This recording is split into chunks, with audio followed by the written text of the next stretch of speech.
श्री सीताराम जी महाराज की। इधर भगवान राजसूय यज्ञ पूर्ण होने के बाद जब दुर्योधन चला गया तो भाई भगवान भी गए वहाँ से, क्योंकि द्वारिका में संकट था और साल्व ने आक्रमण कर दिया था। ये साल्व जो है, इसने जब सुना था कि साल्व ने कि भगवान श्री कृष्ण ने शिशुपाल का वध कर दिया, तो ये क्रोध में भर आया था और क्रोध में भर करके इसने भगवान शंकर जी की आराधना प्रारंभ की। 1 वर्ष तक भगवान शंकर जी की आराधना की। इधर यज्ञ चलता रहा 1 वर्ष तक। 1 वर्ष भगवान शंकर जी की आराधना भी की। कैसे? बोले जब भूख लगती तो दिन में एक बार जो है ये राख को फाँक लिया करता था, बस सूखी राख, अपनी भूख मिटाने के लिए। और इस प्रकार से इसने जो है भगवान शंकर जी की आराधना की। भगवान शंकर जी प्रकट हुए, बोले क्या चाहिए तुम्हें? बोले एक ऐसा विमान हमें प्रदान कर दीजिए जो वृषनिवंशियों के लिए अत्यंत भयंकर हो, जिसको किसी भी अस्त्र शस्त्र से न तोड़ा जा सके और हमारी संपूर्ण सेना जिस विमान पर आ जाए। भगवान शंकर जी ने कहा तथास्तु। भगवान शंकर जी ने इसको एक दिव्य विमान दिया जिसका नाम था सौभ विमान। उसको किसी अस्त्र शस्त्र के द्वारा तोड़ा नहीं जा सकता था और संपूर्ण सेना इस पर आ जाती। जब चाहता विमान अंतर्ध्यान हो जाता, जब चाहता प्रकट होता। और उसी विमान पर आरूढ़ होकर के इसने द्वारिकापुरी पर आक्रमण किया। अब ये कभी दिखता कभी न दिखता। प्रद्युम्न जी युद्ध कर रहे थे इससे, लेकिन वो समस्या ये थी कि जब दिखाई ही ना पड़ता तो कभी उधर से बाण आ रहे हैं, कभी उधर से, कुछ समझ में नहीं आता। इसने छुप करके अदृश्य होकर के उनके प्रद्युम्न जी के वक्षस्थल पर अपनी गदा का प्रहार कर दिया। उनका वक्षस्थल फट गया, मूर्छित हो गए। लेकर के सारथी बाहर चला गया। युद्ध के बाद में होश आया तो बड़े उसको फटकारे, तुमने मुझे कायर सिद्ध कर दिया। बोले कायर नहीं, जैसे रथी का धर्म होता है सारथी की रक्षा करना, ऐसे सारथी का भी तो धर्म होता है रथी की रक्षा करना। हमारा धर्म था जो हमने किया, इसमें आप कुपित न हों। फिर गए, युद्ध कर रहे थे। फिर भगवान श्री कृष्ण आए और भगवान श्री कृष्ण ने अपने दारुक सारथी से कहा कि तुम उधर ही ले चलो जहाँ सौभ विमान है, जहाँ से बाण आ रहे हैं। और भगवान ने संकेत किया कि अमुक जगह पर विमान है, उसी के नीचे ले चलो हमारा रथ। ले गए। अब भगवान ने देखा कि जो है विमान तो शंकर जी का वरदान है, इसलिए टूटने वाला नहीं है, तो कुछ ऐसा करना चाहिए कि जो है किसी तरह ये साल्व नीचे आवे। तो पहले तो विमान पर भगवान ने बाण वर्षा प्रारंभ की। अब भले ही टूटता नहीं था, लेकिन उस पर बार बार बाण वर्षा होने से चोट तो पहुंचती थी उस पर विमान पर। तो जितने थे वो सब उसी में खड़बड़ खड़बड़ उछल कूद होते, उनको ठोकर तो लगती ही थी। विमान तो नहीं टूटता था, लेकिन ठोकर तो लगती थी। और उसके बाद भगवान को इस प्रकार से प्रहार करते देख करके वो लेकर के विमान अदृश्य हो गया और चला गया वहाँ से। फिर इसने क्या किया कि एक माया रची, और वो माया रची, वो माया से एक दूत इनके सामने आया और उसने कहा भगवान श्री कृष्ण से कि मुझे आपकी माता देवकी ने भेजा है, आपके पिता वसुदेव जी को बंदी बना ले गया साल्व। जबकि वो सब माया थी, कोई ऐसी कोई घटना हुई नहीं थी, लेकिन झूठ माया भगवान श्री कृष्ण को व्यथित करने के लिए। और तब तक जो है देखा साल वो उसी विमान पर लिए हुए भगवान श्री कृष्ण को प्रकट हुआ विमान सहित, और वसुदेव जी को लिए हुए प्रकट हुआ। श्री कृष्ण को ने ऐसा देखा और देखते देखते वसुदेव जी का सिर धड़ से अलग कर दिया। वास्तव में वो भी वसुदेव जी नहीं थे, वो केवल माया थी उसकी। भगवान श्री कृष्ण सब जानते हुए भी जानबूझ करके लीला करने लगे, नाटक करने लगे, रुदन करने लगे जोर जोर से। हाय पिताजी मैं क्या करूं, आपको बचा नहीं पाया, ये है वो है, दुनिया भर की बात कहने लगे भगवान। और उसने सोचा कि ये तो हमारी माया जाल में फंस गए। भगवान जानबूझ कर कि ये सब इसलिए कर रहे थे कि जैसे वो भगवान के साथ छल कर रहा था, भगवान ने सोचा इसको भी छल करके हम भी नीचे ले आए किसी तरह, विमान से उतरे तो उसने सोचा कि अब ये इतने मुग्ध हो गए हैं कि शरीर का होश नहीं है इनको, भगवान एकदम बार बार मूर्छित हो जाते जानबूझ करके, वो सब लीला थी उनकी। इनको देखा कि अब तो मूर्छित हो गए हैं तो झट से विमान से कूद पड़ा। और भगवान शंकर जी ने कहा था विमान से उतरना नहीं, विमान से उतरोगे तभी तुम मारे जाओगे। और ये सोचा कि ये अच्छा अवसर है, अभी मूर्छित हैं इसी समय जा कर के इनका सिर काट लें, ऐसा सोच करके ले करके तलवार सब विमान से उतर पड़ा और भूमि पर आया, ले करके तलवार भगवान के सन्मुख पहुंचा। भगवान उसी समय उठे और सिर इसका काट लिया चक्र से।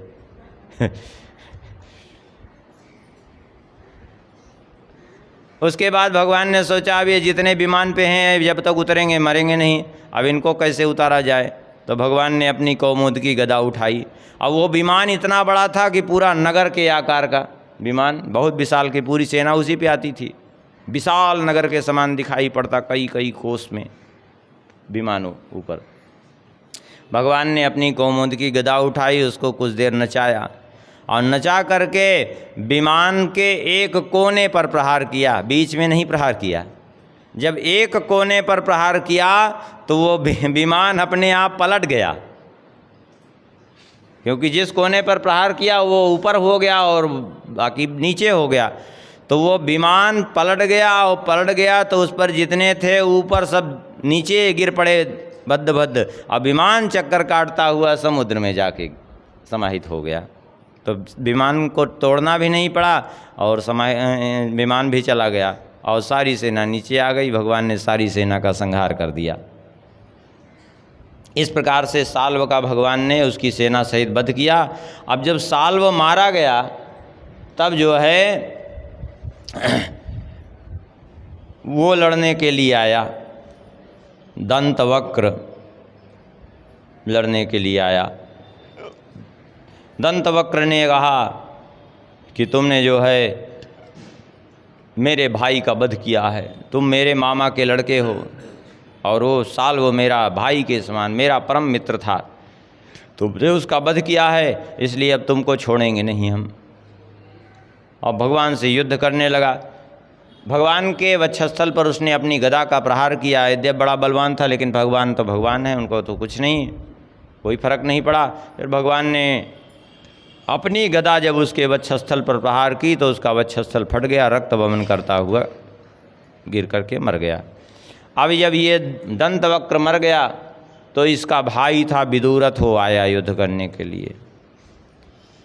उसने भगवान से युद्ध किया, भगवान ने उसका भी संहार किया।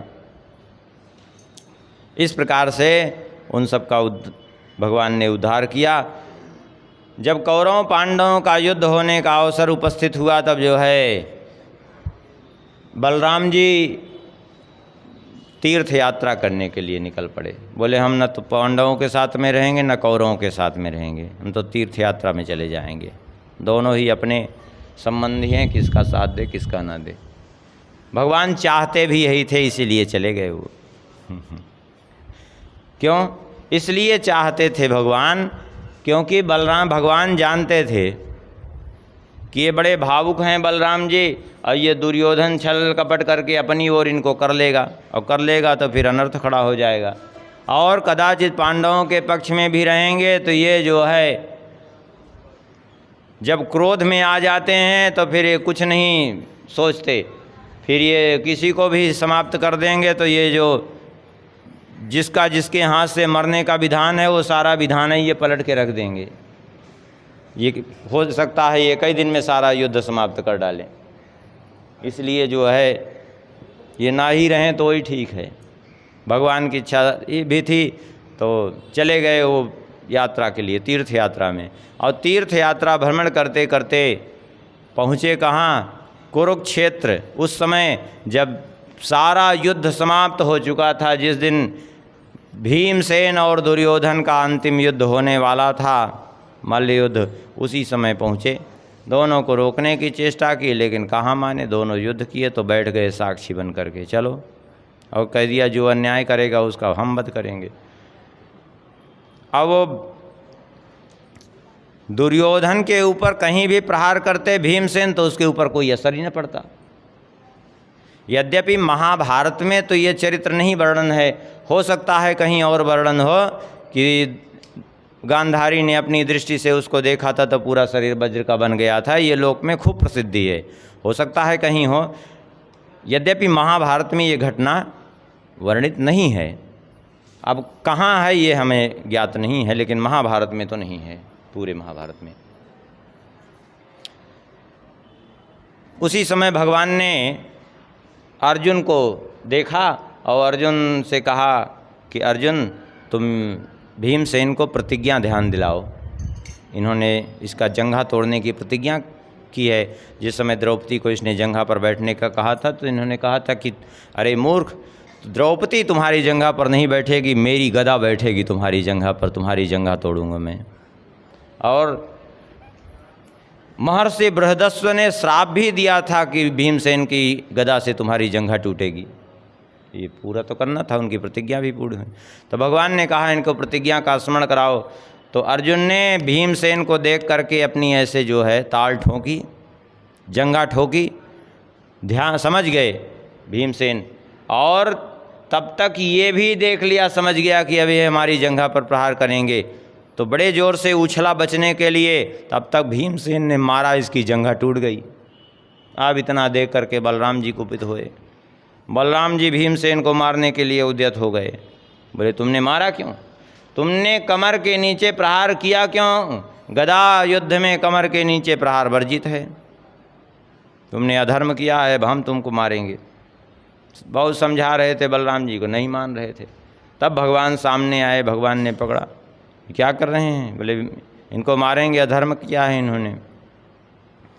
भगवान ने कहा ठीक है, इन्होंने अधर्म किया है तो इनको मारिए, हमें कोई समस्या नहीं है। लेकिन मैं आपसे पूछता हूँ कि जब इन पांडवों ने अधर्म किया तब, अरे पांडवों के ऊपर जब कौरवों ने अधर्म किया तब आप कहाँ थे? तब आप क्यों नहीं रोकने आए इन सबको?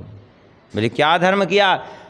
भगवान ने कहा ये बताओ कि लाक्षा भवन में डाल करके जलाना क्या धर्म था?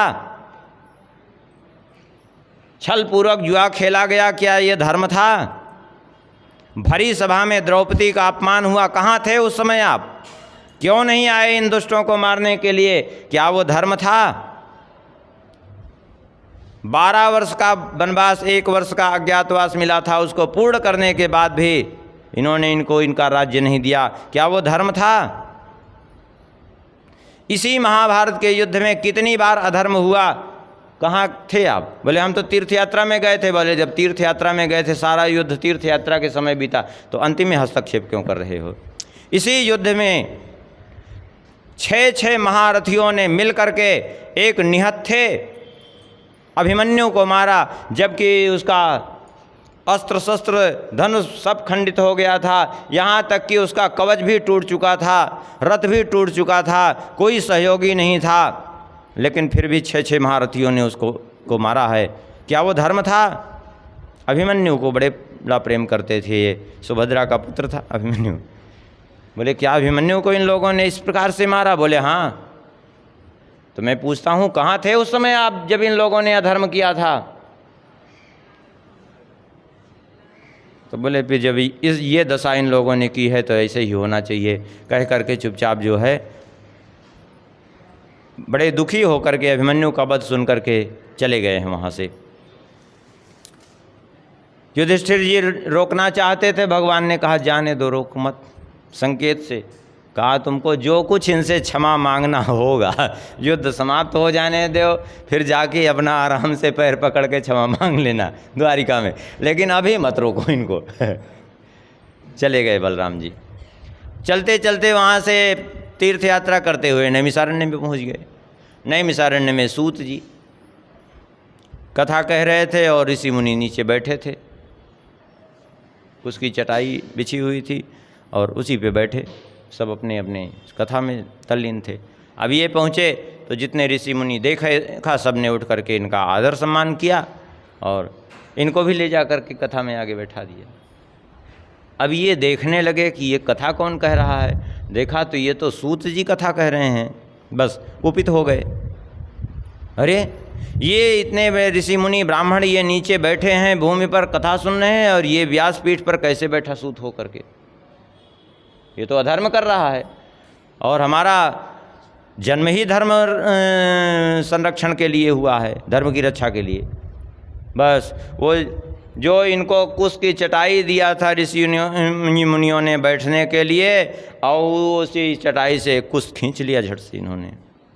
तीर्थ यात्रा में गए थे, अस्त्र शस्त्र तो कुछ लिए नहीं थे, और वो कुश की चटाई खींचा से एक कुश खींचा और उसी को अभिमंत्रित करके जो है फेंक दिया इनके ऊपर। सिर धड़ से अलग हो गया इनका, सूत जी का। ये सूत जी कौन थे? रोमहर्षण सूत जी। उनका वध हो गया। ऋषियों ने हाहाकार किया, ये क्या कर डाला आपने? अरे बोले इन्होंने अधर्म किया है इसलिए हमने वध किया है। सूत होकर के, सूत का काम होता है रथ हाँकना, ये व्यासपीठ पर बैठने का इनको अधिकार नहीं, कैसे बैठ गए ये? ऋषियों ने कहा कि हम लोगों ने बैठाया था क्योंकि वो सूत जाति के नहीं हैं। क्या मतलब है? तो सूत, बोले क्यों? बोले सूत इनको कहते हैं लेकिन ये सूत जाति के नहीं थे, ये अग्निकुंड से प्रकट हुए थे। इनकी उत्पत्ति का वर्णन है अग्नि पुराण में। ऋषि मुनि यज्ञ कर रहे थे, श्रौत यज्ञ। उस श्रौत यज्ञ में जो है थोड़ी सी त्रुटि हुई। त्रुटि ये हुई कि वो अब तो वर्तमान में श्रौत यज्ञ कहीं नहीं हो रहे हैं। उस श्रौत यज्ञ में आहुति नहीं दी जाती, उसमें जो है पुरोडास वपन किया जाता है। तो वो श्रौत यज्ञ में वेदी का निर्माण होता है। उस वेदी में जो है देवताओं के क्षेत्र निर्धारित किए जाते हैं कि अमुक जगह पर अमुक देवता, अमुक जगह पर अमुक देवता का जो है पुरोडास उनको वपन किया जाएगा, प्रदान किया जाएगा। अब उसमें त्रुटि थोड़ी ये हो गई कि जो इंद्र का क्षेत्र था और बृहस्पति जी का क्षेत्र था, तो त्रुटि ये हो गई कि उसमें जो है इंद्र का पुरोडास बृहस्पति जी के क्षेत्र में पड़ गया और बृहस्पति जी का इंद्र के क्षेत्र में पड़ गया। इंद्र का पुरोडास बृहस्पति जी के क्षेत्र में पड़ने से ये विलोम क्रिया बन गई। और ये त्रुटि होते ही तुरंत जो वो क्षेत्र है उस क्षेत्र को सूती कहते हैं, वहीं से तुरंत एक बालक का प्रादुर्भाव हो गया उस विलोम क्रिया के कारण। इसलिए उस सूती क्षेत्र से बालक का प्रादुर्भाव होने से बालक का नाम रखा सूत। और उसी बालक को इनकी वाणी सुनकर के लोगों का रोम रोम हर्षित हो जाता, इसलिए इनका नाम पड़ गया रोमहर्षण। वही कथा कह रहे थे। तो जब वध हो गया तो बोले ये तो जो है अग्नि कुंड से उत्पन्न हुए थे, अग्निर्वै ब्राह्मणा, और केवल क्रिया उल्टी हो गई थी, बाकी ये सूत जाति के नहीं थे। वो सूती क्षेत्र से उत्पन्न होने के कारण इनका वो सूत की संज्ञा मिली थी, और विलोम क्रिया से जन्म लेने के कारण। तो बोले ठीक है हम इनको जीवित कर देते हैं। बोले नहीं, अब जीवित करेंगे तो एक समस्या फिर खड़ी हो जाएगी, क्योंकि आपने जो अभिमंत्रित करके ब्रह्मास्त्र का प्रयोग किया, तो पहली बात तो ब्रह्मास्त्र का अपमान होगा, दूसरे आपका अपमान होगा, क्योंकि आप भगवान हैं, कोई सामान्य मनुष्य तो नहीं है, आपका अस्त्र व्यर्थ जाएगा। तब बोले क्या करें? बोले कुछ ऐसी व्यवस्था करिए कि जिससे कि ये जो यज्ञ चल रहा है इसमें विघ्न भी नहीं उपस्थित होना चाहिए, और आपका अस्त्र भी न व्यर्थ हो। बलराम जी ने कहा इसका एक उपाय है, आत्मा वही पुत्रोत्पन्न इति वेदानुशासनम। आत्मा ही पुत्र के रूप में उत्पन्न होती है। पुत्र क्या है? पिता की का ही अंश होता है, पिता की ही प्रतीक छाया समझिए वो, क्योंकि पिता के ही शरीर से उसका प्रादुर्भाव होता है ना, तो पिता का दूसरा रूप ही होता है पुत्र, एक तरह से देखा जाए तो इसलिए अब इनके पुत्र जो है शेष कथाएं कहेंगे। हम आशीर्वाद देते हैं कि इनका जितना ज्ञान है सारा ज्ञान इनके पुत्र में प्रतिष्ठित हो जाए। तो उनके जो पुत्र हुए सूत जी के उग्रश्रवा, उन्होंने आगे की कथाएं कही। कुछ पुराणों की, आदि पुराण, संग पुराण आदि कुछ पुराणों की कथा जो है रोमहर्षण जी ने कही थी, और फिर बाकी कुछ पुराणों की कथा जो है उन्होंने कही। महाभारत में देखिए आप सूत उवाच नहीं लिखा है कहीं, वहाँ सौती रुवाच लिखा है। सूत उवाच नहीं, सौती रुवाच है। और सौती कब बनेगा? सूतस्य अपत्यार्थ में जो है सौती शब्द बनेगा, और सौती तभी बनेगा जब सूत नाम होगा, क्योंकि जाति होगा तो सूत की जगह सूत ही बनेगा, अपत्यार्थ में वो नहीं बनेगा, सौती नहीं बनेगा। जैसे उदाहरण के लिए दशरथ जी के पुत्र के अर्थ में जो है दासरथी बनेगा।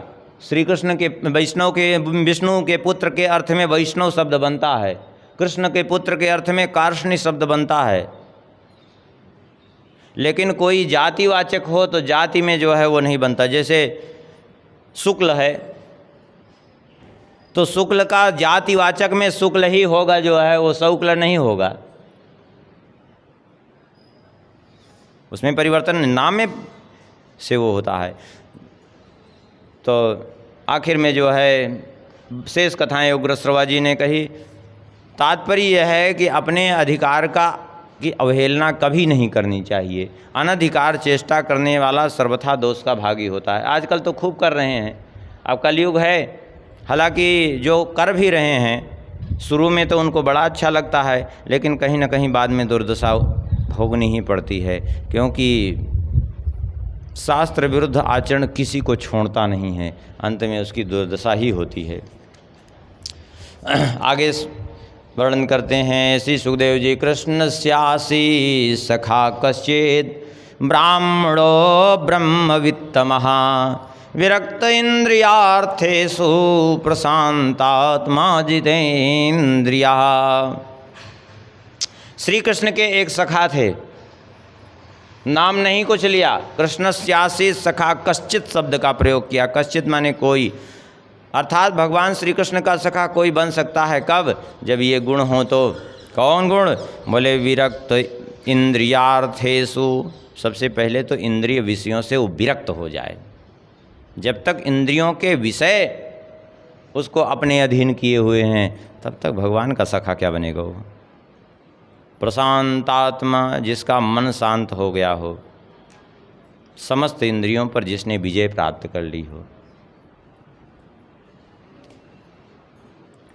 जो मिल जाता उसी में संतुष्ट रहते। यदृक्षयोपपन्नेन वर्तमानो गृहाश्रमी। इनकी पत्नी बड़ी पतिव्रता थी और वो भी बड़े कष्ट से गरीबी में जीवन बिता रही थी। एक दिन इनकी पत्नी ने कहा कि हमने सुना है कि आपके मित्र हैं श्री कृष्ण द्वारिकाधीश, तो आप मित्र के यहाँ चले जाइए तो आपको दास्यते द्रविड़म भूरी सीदते कुटुम्बने, आपको बहुत सा धन दे देंगे, आपका दुख दूर हो जाएगा, क्योंकि वे तो ब्रह्मण्य देव हैं, शरणागत वत्सल हैं, भगवान है। मना कर दिया सुदामा जी ने, बोले मैं नहीं जा सकता। अरे भगवान से तुम चाहती हो धन? अरे हम तो ब्राह्मण हैं, हमें जो प्राप्त हो जाए सहज रूप में वही हमारा संतोष ही हमारा परम धन है। एक दिन फिर पत्नी ने कहा, एक बात बताइए कि आपको इतने वर्ष हो गए, क्या कभी श्री कृष्ण का स्मरण नहीं होता जो आप उनका दर्शन करने के लिए भी नहीं गए? तो आज श्री कृष्ण के नाम को सुनकर के इनको भगवान की इच्छा से भगवान श्री कृष्ण के दर्शन की लालसा जागृत हो गई। भगवान की इच्छा थी। तो बोले हाँ, इच्छा तो बहुत होती है, अयम ही परमो लाभोत्तम श्लोक दर्शनम, यही तो जीवन का परम लाभ है। कह करके बोले देखो कुछ ले आओ, खाली हाथ जाना उचित नहीं है, कुछ ले आओ तो हम जाएं श्री कृष्ण का दर्शन करें आएँ। चल दिए। इनकी पत्नी ने आस पड़ोस से 4 मुट्ठी चूड़े ला करके दे दिया। 4 मुट्ठी चूड़ा। कुछ लोग चावल कहते हैं, कुछ लोग चूड़ा कहते हैं, लेकिन यहाँ तंडुल शब्द न हो करके शब्द यहाँ है इति मुष्टिम याचित्वा चतुरो मुष्टीन विप्रान पृथक तंडुलान। विप्रान पृथुक तंडुलान, तो पृथुक तंडुलान शब्द से यहाँ अर्थ चूड़ा ही अर्थ हो बनेगा, खाली तंडुलान नहीं है। पृथुक तंडुलान शब्द है, अर्थात वो चावल अपने वास्तविक रूप में नहीं था, और वास्तविक रूप में नहीं जब रहता तो उसका विकृत रूप क्या होता है? चूड़ा। अर्थात अपने विकृत स्वरूप में अर्थात चूड़ा के रूप में था। लेकर के जो है चूड़ा चल दिए और वहाँ पहुँचे द्वारिका। 3 ड्योढ़ियों को पार करके भगवान श्री कृष्ण के राजमहल, बहुत से राजमहल दिखाई पड़ रहे थे। लोगों ने कहा चाहे जिसमें प्रवेश कर जाओ मिल जाएंगे, तो एक महल में प्रवेश कर दिए गए। संयोग से रुक्मिणी जी का महल था वो। भगवान श्री रुक्मिणी जी के साथ बैठे हुए थे। तम विलोक्याच्युतो दूरात् प्रिया पर्यंकमा स्थितः सहसोत्थाय चाभेत्य दोर्भ्याम पर्यगृहीन् मुदा। देखते ही भगवान उठ कर के खड़े हो गए और दौड़ करके भगवान ने इनको हृदय से लगा लिया। वैसे नरोत्तम दास जी ने तो जो सुदामा चरित्र वर्णन किया है उसमें तो उन्होंने लिखा है कि द्वारपाल से इन्होंने कहा तो द्वारपाल ने जा कर के भगवान को सूचना दी। उसने सूचना भी कैसे दी? कहते हैं शीस पगा न झगा तन में प्रभु जाने को आही बसे के ही ग्रामा। धोती फटी सीलटी दुपटी अरुपाय उपानह की नहीं सामा। द्वार खड़ो द्विज दुर्बल एक रह्यो चकिसो वसुधा अभिरामा। पूछत दीन दयालु को धाम बतावत आपन नाम सुदामा। इस प्रकार से उसने कहा तो सुदामा नाम सुनते ही बोलो द्वारपालक सुदामा नाम पाड़े सुनि छाड़े राज का जैसे जी की गति जाने को। दौड़ पड़े भगवान, जा करके इनको हृदय से लगाया, ले आए और ले आ करके क्या किया? कहते हैं यहाँ कह रहे हैं पहले तो तम विलोक्याच्युतो दूरात् प्रिया पर्यंकमास्था स सोत्ताय थाय चाभेत्य दोर्भ्याम पर्यगृहीन् मुदा। जा करके हृदय से लगा लिया भगवान ने और उसके बाद लेकर के आए। अब यहाँ विधिवत भगवान ने सुदामा जी का षोडशोपचार पूजन किया है। जैसे कोई भगवान का पूजन करे ऐसे ही भगवान के जैसे भगवान ने सुदामा जी का पूजन किया, पूरा षोडशोपचार। और न विश्वास हो तो गिनते जाइए आप लोग।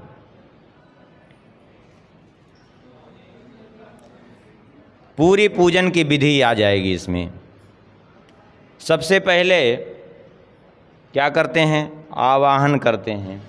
आगे बढ़ कर के भगवान ने बुला करके लेके गए, ये आवाहन हुआ और उसके बाद आसन प्रदान किया। उसके बाद क्या किया? पाद्यर्घ आचमन समर्पित करते हैं, पाद्यर्घ आचमन स्नान। क्या किया? बोले प्रीतो व्यमुंचत बिंदून् नेत्राभ्याम पुष्करे क्षण। भगवान के नेत्रों से प्रेमाश्रु टपक रहे हैं और उन्हीं प्रेमाश्रुओं से पाद्यर्घाचमन हो गया। उसके बाद भगवान स्वयं दौड़ करके गए और स्वयं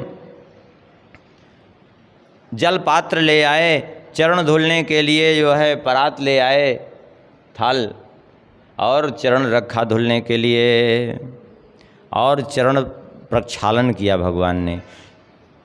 यहाँ भी वो तो कहते हैं श्री नरोत्तम दास जी कहते हैं चरण प्रक्षालन कैसे किया? श्री नरोत्तम दास जी की भाषा में कहते हैं ऐसे बिहाल विवाइन सो पग कंटक जाल लगे पुनि जोए।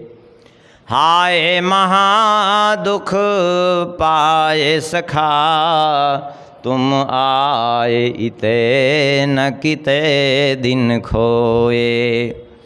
देखी सुदामा की दीन दशा, करुणा करिके करुणा निधि रोए। पानी परात को हाथ छुओ नहीं, जल जो रखा था रखा ही रह गया, उसको स्पर्श ही नहीं किया। पानी परात को हाथ छुओ नहीं, नैनन के जल सो पग धोए। अपने नेत्रों के जल से चरण प्रक्षालन कर दिया। ये बात यहाँ से भी सिद्ध हो जाएगी। कैसे? बोले पी प्रीतो व्यमुंचत बिंदून नेत्राभ्याम पुष्करे क्षण। भगवान इतने भाव विभोर हो गए इनको देख करके, प्रेम से भगवान के नेत्रों से झरझर अश्रु बरसने लगे और उसी से पाद्य हुआ, अर्घ्य हुआ, आचमन हुआ, उसी से चरण प्रक्षालन हो गया। अब देखते जाइए क्या क्या हो रहा है। एक तरफ से हो गया, माने आवाहन हो गया, आसन हो गया, पाद्यर्घ आचमन स्नान हो गया कि नहीं। और उसके बाद क्या करते हैं? बोले उसके बाद स्वाभाविक है कि वस्त्र अर्पण किया जाता है।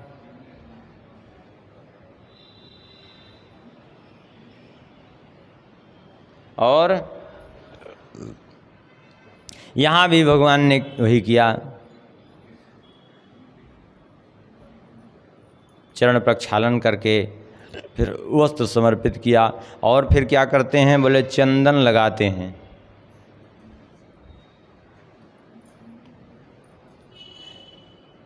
अच्छा, एक चीज़ यहाँ बीच में और समझिए। कहते हैं उस चरणोदक को भगवान ने क्या किया, वो भी देख लीजिए। कहते हैं उस चरणोदक को अग्रहीत शिरसा राजन, भगवान लोक पावनः उपहृत्यावनिज्यास्य पादौ पादावनिजनी। अग्रहीत शिरसा राजन भगवान लोक पावनः। वो चरणोदक भगवान ने क्या किया? बोले जो जिन भगवान का चरणोदक सारे जगत को पवित्र करता है, आज वही भगवान सुदामा जी के चरणोदक को उठा करके अपने मस्तक पर डाल दिए। सुदामा जी के चरणोदक को अपने मस्तक पर मानो उसी से स्नान कर लिया। और फिर क्या लगाने की बारी आई थी? चंदन। सुन, ये भी लिखा हुआ है, बेलिम पद्दिव्य गंधेन चंदना गुरु कुंकुमई। दिव्य सुगंधित चंदन, वो भी कैसे? अगर कुमकुम से युक्त बढ़िया सुंदर चंदन लगाया है सुदामा जी को। और फिर क्या करते हैं? उसके बाद धूप सुंघाते हैं, दीप दिखाते हैं। यहाँ भी लिखा है धूपई सूरभिभिर मित्रम। सुंदर धूप जला करके धूप सुंघाया है। और प्रदीपावलिभिर मुदा, दीप दिखाया है। और धूप दीप के बाद किस चीज़ का नंबर आता है? नैवेद्य। क्या किया? बोले अर्चित्वा वेद्य तांबूलम गाम च स्वागतम ब्रवीत। अर्चित्वा वेद्य नैवेद्यम निवेदयामि, नैवेद्य अर्पण किया। और नैवेद्य के बाद क्या अर्पण करते हैं? बोले तांबूलम, पान। अर्चित्वा वेद्य तांबूलम, तांबूल अर्पण करते हैं। और उसके बाद क्या करते हैं? बोले दक्षिणा देते हैं। क्या दिया? बोले गाम च स्वागतम अब्रवीत, गाय सहित दक्षिणा भेंट की। स्वागतम अब्रवीत से तात्पर्य स्तुति करना हो गया। और आरती प्रदीपावलिभिर मुदा, आरती की। प्रणाम किया। अब बताइए षोडशोपचार पूरा हुआ कि नहीं हुआ? भगवान की पूजा इतने उपचार से होती है कि नहीं?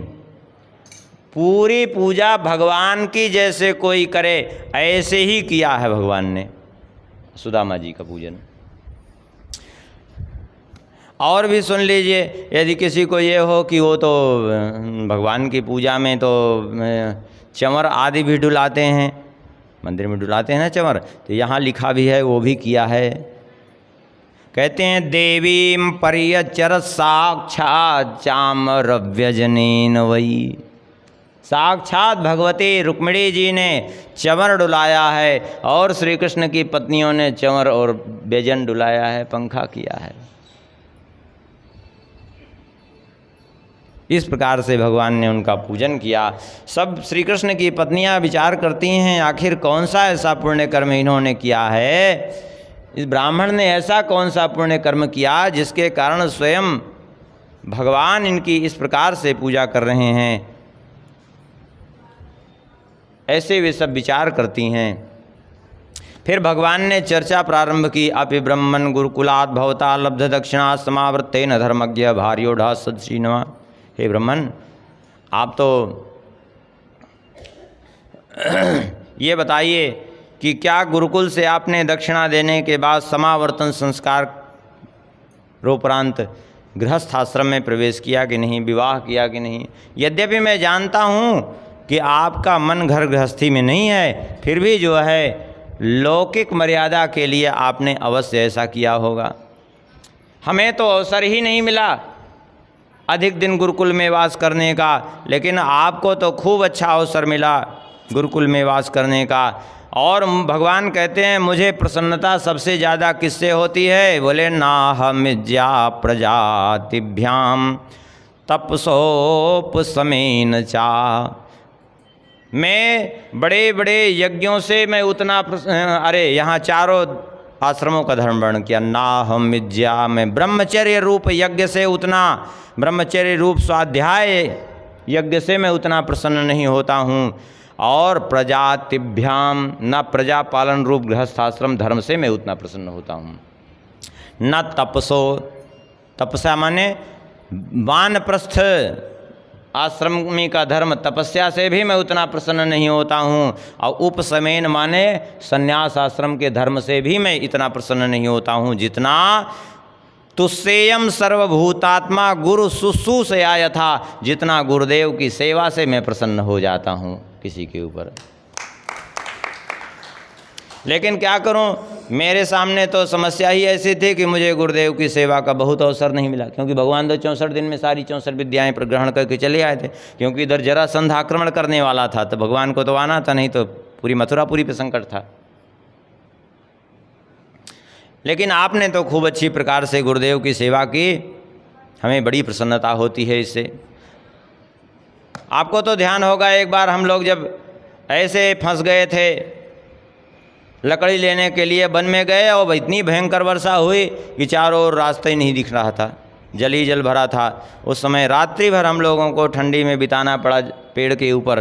प्रातःकाल जब गुरुदेव गए तो उन्होंने देखा तो प्रसन्न होकर के उन्होंने हम लोगों को आशीर्वाद दिया था कि मैंने जो कुछ भी पढ़ाया है वो सारी विद्या तुरंत की पढ़ाई विद्या के समान तुम्हें नवीन बनी रहेगी और सदा कंठस्थ रहेगी।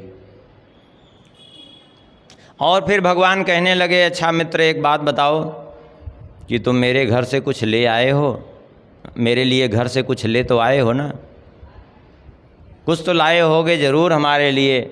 लेकिन सुदामा जी कुछ नहीं बोले, क्योंकि वो चूड़ा देने में संकुचित हो रहे थे कि ये 56 भोग आरोगने वाले द्वारिकाधीश, इनको हम कैसे सूखा चूड़ा थमा दें। भगवान ने कहा चिंता मत करो, अन्वप्युपाहृतम भक्तैः प्रेमणा भूर्येव मे भवे। जब चूड़ा नहीं दिया तो भगवान ने कहा कि कोई भक्ति पूर्वक मुझे अणुमात्र अर्थात थोड़ा सा भी अर्पण कर देता है तो मैं उससे बहुत प्रसन्न हो जाता हूँ, उतना मेरे लिए पर्याप्त हो जाता है, मैं उससे तृप्त हो जाता हूँ। लेकिन फिर भी नहीं दिया। जब फिर भी नहीं दिया तो भगवान ने कहा भूर्यप्य भक्तोपहृतं न मे तो साय कल्पते, यदि मुझे कोई बिना भक्ति के बहुत कुछ भी समर्पित करे तो भी मुझे प्रसन्न नहीं कर सकता, क्योंकि मैं उसे ग्रहण ही नहीं करता हूँ। मैं तो भक्ति पूर्वक कुछ भी दे दे मैं ग्रहण कर लेता हूँ, फिर भी जब नहीं दिया तो भगवान ने कहा पत्रम पुष्पम फलम तोयम यो में भक्त्या प्रयक्षति तदहम भक्तो प्रहतमस्नामि प्रयतात्मना। अरे मुझे कोई भक्ति पूर्वक फल और जल भी समर्पित कर दे, अरे पत्ते भी समर्पित कर दे तो मैं खा लेता हूँ, अन्न की तो बात ही क्या कहना है।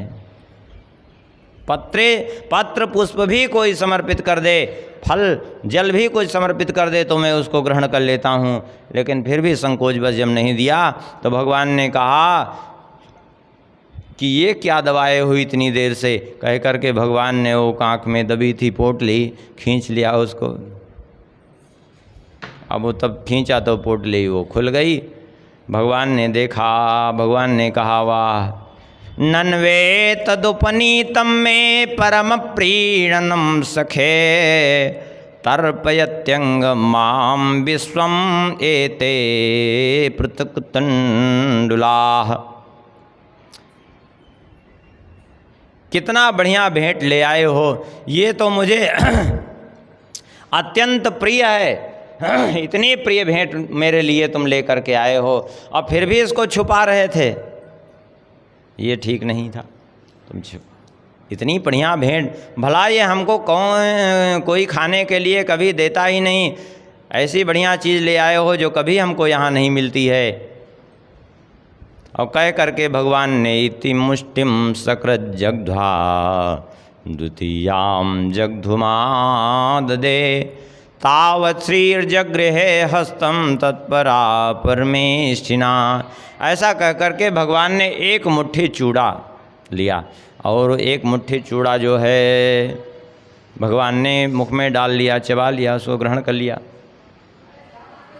लेकिन दूसरी मुट्ठी चूड़ा जैसे ही उठाया वैसे ही तावत् श्रीर्जगृहे हस्तम, उसी समय लक्ष्मी जी अर्थात रुक्मिणी जी ने पकड़ लिया। वैसे नरोत्तम दास जी ने लिखा कि 2 मुट्ठी खाया, तीसरी मुट्ठी में पकड़ा, लेकिन यहाँ श्रीमद् भागवत जी में श्री सुखदेव जी कहते हैं इति मुष्टिम सकृत जग्ध्वा, एक मुट्ठी भगवान ने ग्रहण किया था और द्वितीयाम जग्धुमाददे, दूसरा मुट्ठी ग्रहण करने के लिए उठा लिया था भगवान ने।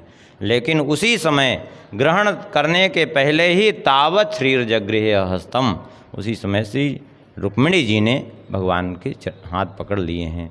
कहा प्रभु एतावतालम विश्वात्मन सर्वसंपत् समृद्ध है, संपूर्ण विश्व की संपत्ति देने के लिए भी इतना ही पर्याप्त है। हे प्रभु अब और अनर्थ मत करिए। इस लोक और परलोक की भी संपत्ति देने के लिए इतना पर्याप्त है, लेकिन अब अधिक मत आप ग्रहण करिए। कह करके रुक्मिणी जी ने वो पोटली भगवान से ले ली है और ले करके जो है सारी रानियों ने थोड़ा थोड़ा उसमें से प्रसाद वितरण कर लिया है आपस में। तो यहाँ भागवत के अनुसार तो एक ही मुट्ठी ग्रहण की है भगवान ने, क्योंकि अभी वर्तमान में उनको एक लोक में ही संपत्ति देनी थी। भविष्य में तो भगवान परम धाम दे ही देते हैं, लेकिन वर्तमान में यहाँ एक लोक की ही संपत्ति उनको प्रदान कर दी भगवान ने, एक मुट्ठी ग्रहण करके उनको बहुत कुछ दे दिया। द्वारिकापुरी के समान महल बन गए, सब कुछ हुआ। लेकिन ये बात सुदामा जी को समझ में आई नहीं कि भगवान चूड़ा खा रहे हैं, लक्ष्मी जी पकड़ रही हैं, ये सब क्या, कुछ नहीं।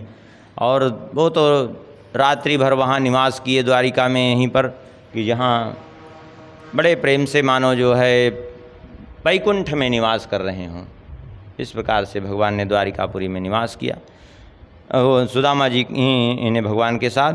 और प्रातःकाल उठे, अपना स्नान संध्या वंदन आदि करके निवृत्त हुए और श्री कृष्ण से कहा मित्र अब तुमसे मिलने की हमें इच्छा थी, अब तुमसे भेंट हो गई, अब हमें जाने की आज्ञा दो। तैयार हो गए, भगवान से आज्ञा लेकर के जो है चल दिए। अब यहाँ पर बहुत लोग ऊट पटांग की बातें न जाने कहाँ से जोड़ते हैं, जो भागवत में है ही नहीं है। भागवत में क्या कहीं भी नहीं है कि सोच रहे थे अब कुछ दे दें, अब कुछ, ये सब बेमतलब की बात, कहीं है ही नहीं है ये सब। बल्कि श्री सुदामा जी तो चाहते थे कि कुछ न दें हमको, और इसका यहीं पे आगे प्रमाण है। श्री सुदामा जी वहाँ से चल दिए, प्रत्यक्ष में कुछ भगवान ने दिया नहीं था और न तो उन्होंने कुछ चाहा था, बल्कि विचार करते जा रहे थे कि भगवान की ब्रह्मण्यता आज हमने देखी है कि मुझे अपने बड़े भाई बलराम जी को जैसे हृदय से लगाते हैं ऐसे ही हृदय से लगाया, और जिस पर्यंक पर वे जो है रुक्मिणी जी के साथ शयन करते हैं उसी पर रात्रि भर हमें शयन कराया, अपने हाथ से हमारे चरण दबाए, चरण प्रक्षालन किया उन्होंने, सेवा की हमारी। स्वयं जो साक्षात भगवती लक्ष्मी हैं उन्होंने हमें पंखा किया। क्या कहें भगवान की इस करुणा को, हम तो इस योग्य नहीं हैं लेकिन फिर भी भगवान ने किया। और अंत में कहते हैं अधनो यम धनम प्राप्य माद्यनुच्चैर्न मां स्मरेत् इति कारुणिको नूनम धनम में भूरिना ददात। अच्छा हुआ कि हमें निर्धन जान करके उन्होंने धन नहीं दिया, अच्छा हुआ कि नहीं दिया, क्योंकि धन पा करते तो मैं भटक जाता। अच्छा हुआ नहीं दिया, बड़ी कृपा उन्होंने की। ये विचार करते जा रहे हैं अधनोयम धनम प्राप्य माद्यन उच्चैर नमम स्मरेत, मुझे भूल जाएगा इसलिए नहीं दिया, अच्छा हुआ किया उन्होंने, ये सोचते जा रहे हैं। ये पता नहीं कहाँ से लोग जोड़ लेते हैं कि सोच रहे थे धन दे दे। अब कई लोगों को तो ऐसा कहते सुना जो कहीं है ही नहीं कि रास्ते में कुछ दूर से चले तो कपड़ा उतरवा लिए भगवान जी कि चोर लौट लेंगे। ये तब बेमतलब कि पता नहीं कहाँ से लोग अपने दिमाग में कहानी लाते हैं, हमारे तो समझ में नहीं आता कि कहाँ से उपज आती है दिमाग में लोगों के, जो है ही नहीं है कहीं। सुदामा जी भगवान के गुणों का चिंतन करते करते पहुँच गए अपने यहाँ। अब वहाँ अपने गांव में जब पहुँचे तो देखा तो वहाँ द्वारिका जैसे बड़े बड़े स्वर्ण के महल खड़े हैं। ये देख करके तो बड़े आश्चर्यचकित, विचार करने लगे कि कहीं फिर से हम तो द्वारिका में ही नहीं घूम घाम के आ गए। लेकिन चारों ओर देखते हैं तो देखते हैं कि ये तो हमारा गांव है। तब तक इनकी पत्नी ने देखा तो पत्नी आई इनका स्वागत करने के लिए, आ करके चरणों में प्रणाम किया उसने, आरती उतारने लगी। तो बेचारे संकुचित हो रहे थे कि ये कौन रानी आकर के हमारी आरती उतार रही हो, तो सखियों के सहित सजी धजी आई थी। अब उसने जब कहा कि स्वामी चलिए भवन में, तो ये सोचने लगे कि ये स्वामी क्यों कह रही है, इसकी आवाज़ मेरी पत्नी जैसी क्यों समझ में आ रही है। जब बाद में उसने सारा रहस्य बताया कि भगवान की आज्ञा से विश्वकर्मा जी ने आकर के सब ये यहाँ बड़े बड़े भवन निर्माण किए हैं, तब इनको विश्वास हुआ, लेकिन प्रसन्नता नहीं हुई। उस भवन में प्रवेश तो किए, लेकिन प्रसन्नता इसलिए नहीं हुई कि तुमने भगवान से धन चाहा ही क्यों, ये ठीक नहीं हुआ। और कुछ ही यद्यपि वो उसी समय छोड़ने के लिए उद्यत थे, लेकिन फिर भी भगवान की आज्ञा से उस समय तो रह गए। लेकिन वर्णन आता है, यहाँ पे भागवत जी में तो नहीं है, लेकिन अन्य ग्रंथों के आधार पर देखा जाए तो कुछ ही दिन उस अपने उस जो भगवान का दिया हुआ दिव्य महल था उसमें निवास करके और उसको फिर छोड़ दिया है इन्होंने। एकांत में जा कर के भगवान का भजन करने लगे हैं ये सुदामा जी। इस प्रकार से सुदामा जी का यहाँ चरित्र है। आगे वर्णन करते हैं कि एक बार जो है सर्वग्रास सूर्य ग्रहण लगा। सर्वग्रास सूर्य ग्रहण कल्प के अंत में जैसे लगता है, कभी कभी लगता है, नहीं तो प्रायः खंडग्रास लगता है। तो सर्वग्रास सूर्य ग्रहण लगा। तो सूर्य ग्रहण में कुरुक्षेत्र स्नान करने की बड़ी महिमा है। कुरुक्षेत्र में समंत पंचक तीर्थ में स्नान की बड़ी महिमा है और दान की महिमा है। वहाँ प्रयाग में मुंडन, गया जी में पिंडदान, कुरुक्षेत्र में दान और काशी में मृत्यु, इसका बड़ा महत्व है। शास्त्रों में बड़ा महात्म्य वर्णन किया गया है। तो भगवान भी इधर से उग्रसेन जी, वसुदेव जी, देवकी जी, भगवान की पत्नियां गए कुरुक्षेत्र। उधर से पांडव भी आए, हस्तिनापुर से धृतराष्ट्र आदि भी आए। उस समय युद्ध नहीं हुआ था महाभारत का। भारतवर्ष से बहुत जगह, और यहाँ तक कि गोप गोपियाँ भी सब इकट्ठे हुए आए। भगवान श्री कृष्ण का सबको दर्शन हुआ, वहाँ एक दूसरे से बातचीत हुई। और उसके बाद जो है एक दिन जब ग्रहण का मुहूर्त बीत गया, सब कुछ हो गया, सब अपने अपने स्थान को जाने लगे, तब ऋषि मुनि सब गए भगवान श्री कृष्ण से मिलने। श्री कृष्ण द्वैपायन, वेद व्यास जी, नारद जी, च्यवन, देवल, असित, विश्वामित्र, सतानंद, गौतम, भरद्वाज, परशुराम जी, शिशु समेत, वशिष्ठ जी, भृगु, गालव, ये सब बड़े बड़े ऋषि महर्षि थे। गए भगवान से मिलने के लिए, तो भगवान ने उठ कर के बड़ा स्वागत सत्कार किया, सबके चरणों में प्रणाम किया, विधिवत पूजन किया। और भगवान ने कहा, अहो वयम जन्म भृतो लब्धम कार्ष्णेन तत्फलम देवानामपि दुष्प्रापम यद योगेश्वर दर्शनम।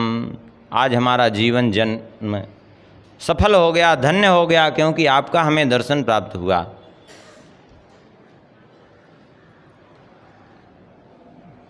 केवल जलमय तीर्थ ही तीर्थ नहीं होते।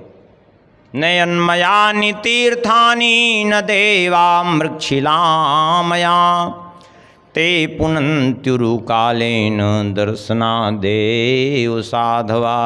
भगवान ने कहा केवल जलमय तीर्थ ही तीर्थ नहीं होते, बल्कि जलमय तीर्थों में स्नान करने से बहुत दिनों में मनुष्य पवित्र होता है। देवताओं के विग्रहों की सेवा करने से बहुत दिनों में जीवन में थोड़ा परिवर्तन दिखता है, लेकिन महत् पुरुषों के, संत जनों के तो केवल दर्शन मात्र से जीवन में परिवर्तन होने लगता है। जो तीर्थों का तो सेवन करते हैं, देवताओं की सेवा करते हैं, लेकिन संतों की सेवा तो नहीं करते। भगवान कहते हैं उसके हृदय से भेद बुद्धि नष्ट नहीं हो पाती है, क्योंकि बिना संतों की कृपा से भेद बुद्धि का विनाश नहीं होता। इस प्रकार से जब भगवान ने ऋषि मुनियों के सामने कहा, तो ऋषि मुनि कहने लगे, प्रभु आप हमारी इतनी प्रशंसा कर रहे हैं, हम आपकी बात का खंडन तो नहीं कर सकते क्योंकि आप भगवान हैं, लेकिन हमें तो जो कुछ भी प्रभाव हमें है, जो कुछ भी जप तप है, वो सब आप ही का है, आप ही के भरोसे हम तो हैं। आपस में इस प्रकार से बातचीत हुई और ऋषियों ने कहा, ये तो सब जो आपने कहा ये जगत को शिक्षा देने के लिए कहा है, कि जिससे कि संसार के लोग समझ सकें, वे साधु महापुरुषों का सम्मान कर सकें, इसलिए आपने जगत में ये लोगों को शिक्षा देने के लिए कहा है। वसुदेव जी ने ऋषियों के चरणों में प्रणाम किया और कहा, भगवान हमारी एक जिज्ञासा शांत कर दीजिए। क्या? बोले आप कृपा करके हमें वह उपाय बताइए जिससे कि हम इस कर्म बंधन से मुक्त हो जाएं,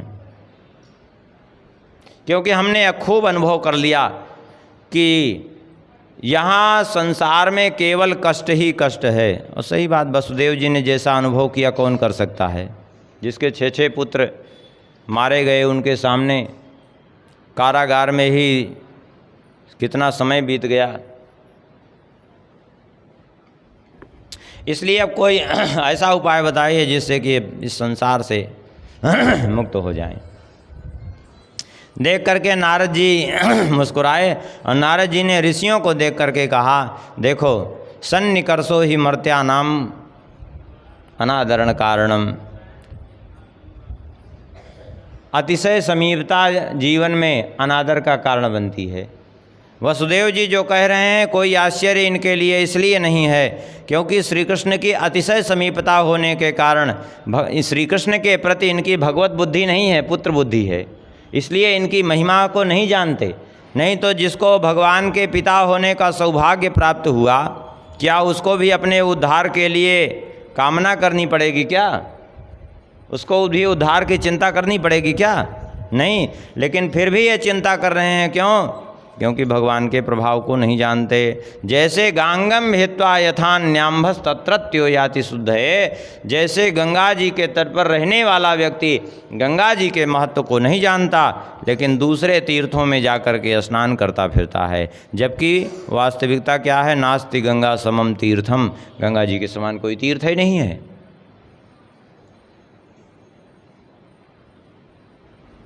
लेकिन फिर भी गंगा जी के प्रति उसकी महत्व बुद्धि नहीं होती, और दूसरे जगह जाएगा तो सरोवरों में छोटे छोटे स्नान करेगा। और गंगा जी तो साक्षात भगवान के चरणों से निकली, अरे साक्षात भगवान ही हैं कह दिया जाए ब्रह्मद्रोह, लेकिन उसके प्रति उनकी क्यों, अतिशय समीपता के कारण। इसी प्रकार से श्री कृष्ण के अतिशय समीपता के कारण श्री कृष्ण के प्रति इनकी महत्व बुद्धि नहीं है। लेकिन फिर नारद जी ने कहा, देखिए अब आपने हमसे पूछा है तो हम आपको बताते हैं उपाय। मनुष्य जब जन्म लेता है तो उसके ऊपर जो है मुख्य रूप से 3 ऋण चढ़ जाते हैं। 3 ऋणों से वो जो है ऋणी बन जाता है। कौन है 3 ऋण? बोले पितृ ऋण, देव ऋण और ऋषि ऋण। पितृ ऋण माने माता पिता का ऋण। क्यों? क्योंकि माता पिता ने आपको जन्म दिया, पालन पोषण किया, माता ने गर्भ में आपको रखा, इतना बड़ा किया, तो उनका ऋण हुआ। और दूसरा देव ऋण, देवताओं के ऋणी हैं हम। क्यों? भाई सूर्य देव हमें प्रकाश दे रहे हैं, कभी हमसे बिल मांगा उन्होंने? थोड़ा सा प्रकाश पाने के लिए हम कितना परिश्रम करते हैं, कितना बिल का भुगतान करते हैं कि नहीं? लेकिन सूर्यदेव कितना प्रकाश दे रहे हैं। और ये प्रकाश तो है, लेकिन प्रकाश दे सकता है, ऊर्जा नहीं दे सकता। सूर्यदेव ऊर्जा दे रहे हैं हमारे शरीर के लिए। सूर्यदेव के कारण ही हमें अन्न धन की प्राप्ति हो रही है, क्योंकि अन्न बिना सूर्यदेव के होगा नहीं। क्या कभी बिल मांगा उन्होंने? पृथ्वी पर हम रह रहे हैं, क्या पृथ्वी ने कभी हमसे कुछ मांगा? नहीं मांगा। चंद्रमा औषधियों का पोषण कर रहे हैं, कभी हमने कुछ मांगा? हमसे कुछ मांगा? नहीं मांगा। तो नहीं मांगा तो इसका मतलब नहीं मांगा, ये बात ठीक है, लेकिन फिर भी हम उनके ऋणी हैं कि नहीं? क्योंकि उनकी किरणों का उपभोग कर रहे हैं, पृथ्वी पर रह रहे हैं, उनके ऋणी हैं कि नहीं हैं? जल हम पी करके अपना जीवन बिता रहे हैं, वायु से श्वास ले रहे हैं, अपना जीवन हम निर्वाह कर रहे हैं, क्या इनके ऋणी नहीं हैं हम? ऋणी हैं, स्वाभाविक है। ये देव ऋण है। और ऋषि मुनियों ने अपने सुख की कभी परवाह नहीं की। बड़ी बड़ी तपस्या करके, चाहते तो वे बड़े बड़े वैभव प्रकट कर सकते थे अपने लिए, कर सकते थे कि नहीं? लेकिन कभी नहीं किया। देखिए भरद्वाज जी ने थोड़ी देर के लिए उनके भरत जी के स्वागत के लिए प्रकट कर दिया था कि नहीं इतना वैभव? तो क्या अपने लिए नहीं कर सकते? क्या कर सकते थे, लेकिन नहीं। अपने स्वयं कष्ट सह करके तपस्या करते रहे, लेकिन सारे जगत के कल्याण के लिए उन्होंने ग्रंथों का लेखन किया ऋषि मुनियों ने।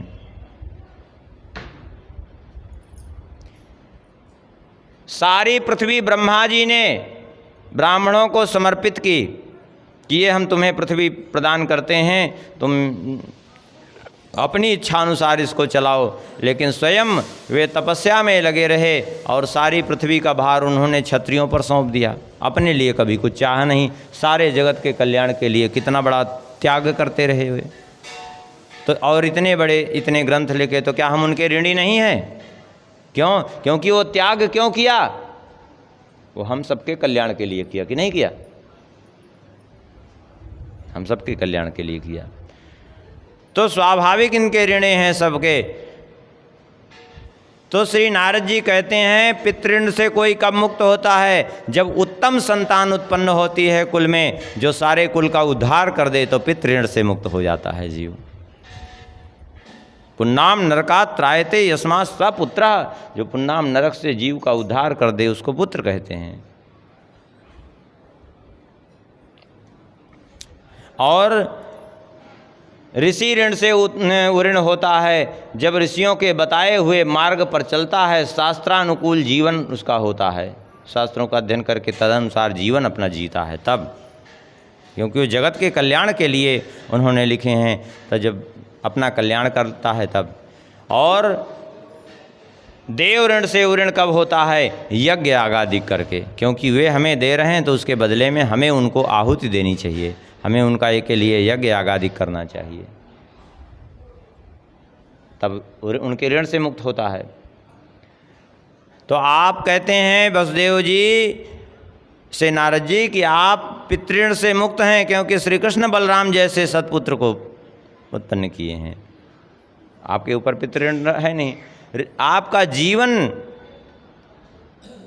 इतना कठिनता होते हुए भी कभी सत्य का आश्रय आपने नहीं छोड़ा, धर्म का आश्रय नहीं छोड़ा, शास्त्रानुकूल जीवन है, इसलिए आप ऋषि ऋण से मुक्त हो चुके हैं।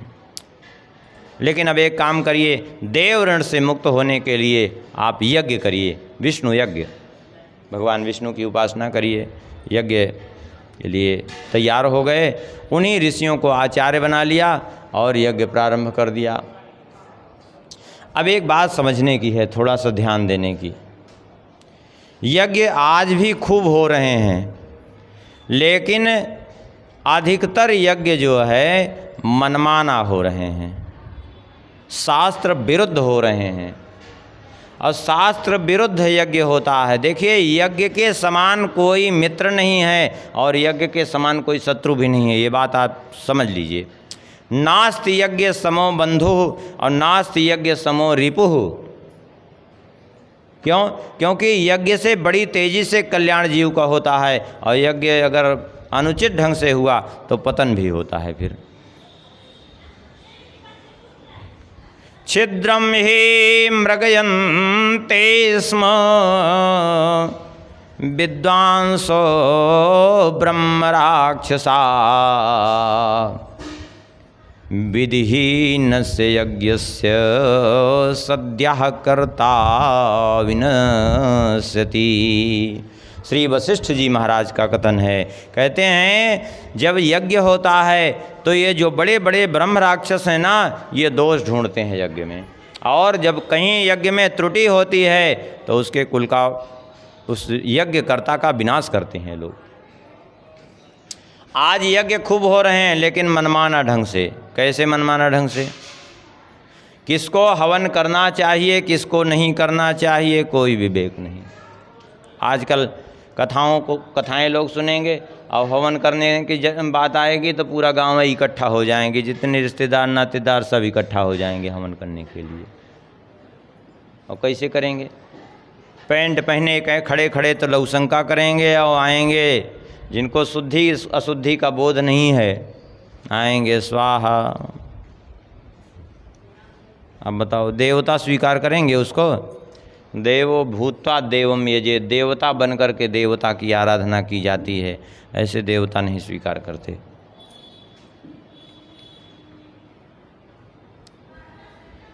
ध्यान हो, पूर्व में कलई के प्रसंग में है, कहे थे कि इस बात को ध्यान रखिएगा कि उस यज्ञशाला में ब्राह्मण पत्नियां नहीं थी। क्यों नहीं थी? और भगवान ने ब्राह्मणों के द्वारा आहुति दिलाने के लिए गोवर्धन की पूजा के समय क्यों किया, कहा। और वहाँ जो है जगह जगह बालकपन में भी वा चैत्वा स्वस्तेनम नंद गोपा समाहिता हुत्वा चाग्निम दुजातिभ्य, ब्राह्मणों के द्वारा अग्नि में आहुति दिलाई नंद बाबा ने। क्यों? ये सब कारण कहे थे ना कि बताएंगे। अब सुन लीजिए, हवन किसको करना चाहिए, किसको नहीं करना चाहिए, अब ये अच्छी प्रकार से समझ लीजिए। और इसके विपरीत यदि करते हैं तो फिर दोष बनेगा, बाकी कुछ नहीं, लाभ कुछ नहीं होगा।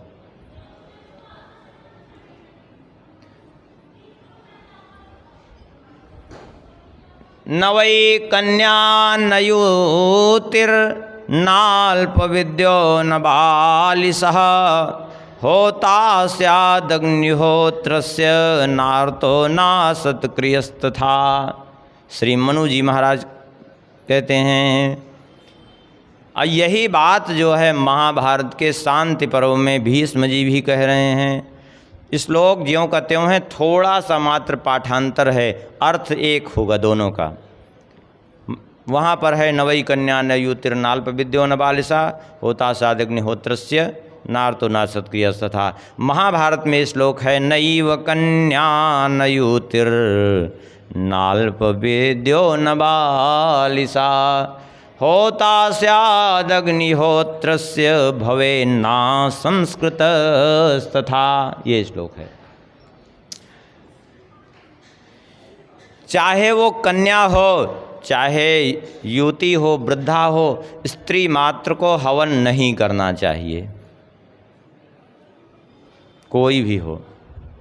यहाँ एक बात समझने की है, यहाँ कन्या को अलग से क्यों कहा? जब स्त्री का नाम ले ही रहे थे स्त्री, तो कन्या अलग से क्यों कह दिया? इसलिए कन्या अलग से कह दिया क्योंकि हमारे धर्मशास्त्रों में कन्या को जो है देवी का स्वरूप कहा गया है।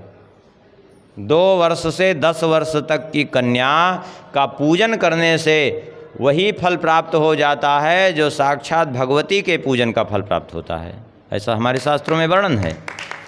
इसीलिए नवरात्रि के समय कन्या पूजन करते हैं, तब जा कर के व्रत पूर्ण होता है। करते हैं कि नहीं? नौ कन्याओं को बुला करके पूजन। तो किसी को ये कहने का अवसर न रह जाए कि कन्या तो देवी स्वरूपा होती है, क्यों नहीं कर सकती, कर लेना चाहिए, ऐसा किसी को कहने का अवसर न रहे, इसलिए कन्या भी वहाँ शब्द जोड़ दिया। अर्थात चाहे वो कन्या हो, चाहे युवती हो, वृद्धा हो, कोई भी स्त्री मात्र को हवन करना ही नहीं चाहिए, सीधी बात है। नाल्प विद्यो, जो वेद विद्या से सर्वथा हीन हैं, उनको भी हवन नहीं करना चाहिए। जो संध्या वंदन आदि नहीं करने वाले हैं, उनको हवन नहीं करना चाहिए। मूर्ख को भी हवन नहीं करना चाहिए। न बालिसा, बालिस माने मूर्ख, जिसका यज्ञोपवीत संस्कार नहीं हुआ है। भवे ना संस्कृतस्तथा, जिसका संस्कार यज्ञोपवीत आदि नहीं हुआ है, वो भी हवन नहीं कर सकता, चाहे वो ब्राह्मण ही क्यों न हो। लेकिन जब तक यज्ञोपवीत संस्कार नहीं हुआ है, तब तक हवन करने का वो अधिकारी नहीं है।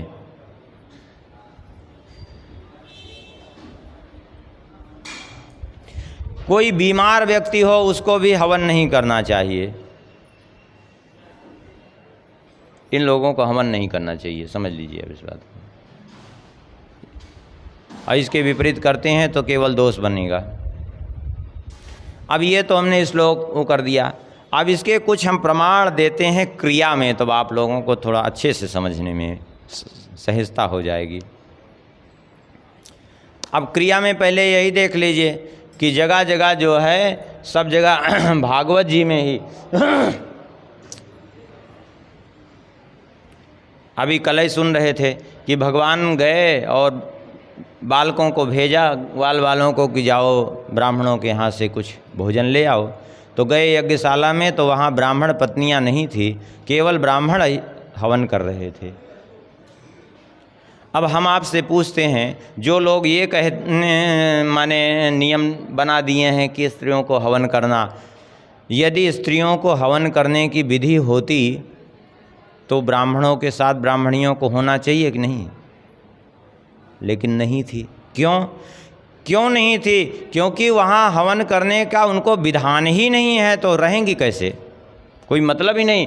और फिर बाद में जब भगवान ने भेजा तो गए पत्नीशाला में, तो वहाँ उन्हें मिली उनकी पत्नियाँ, जबकि ब्राह्मण हवन कर रहे थे।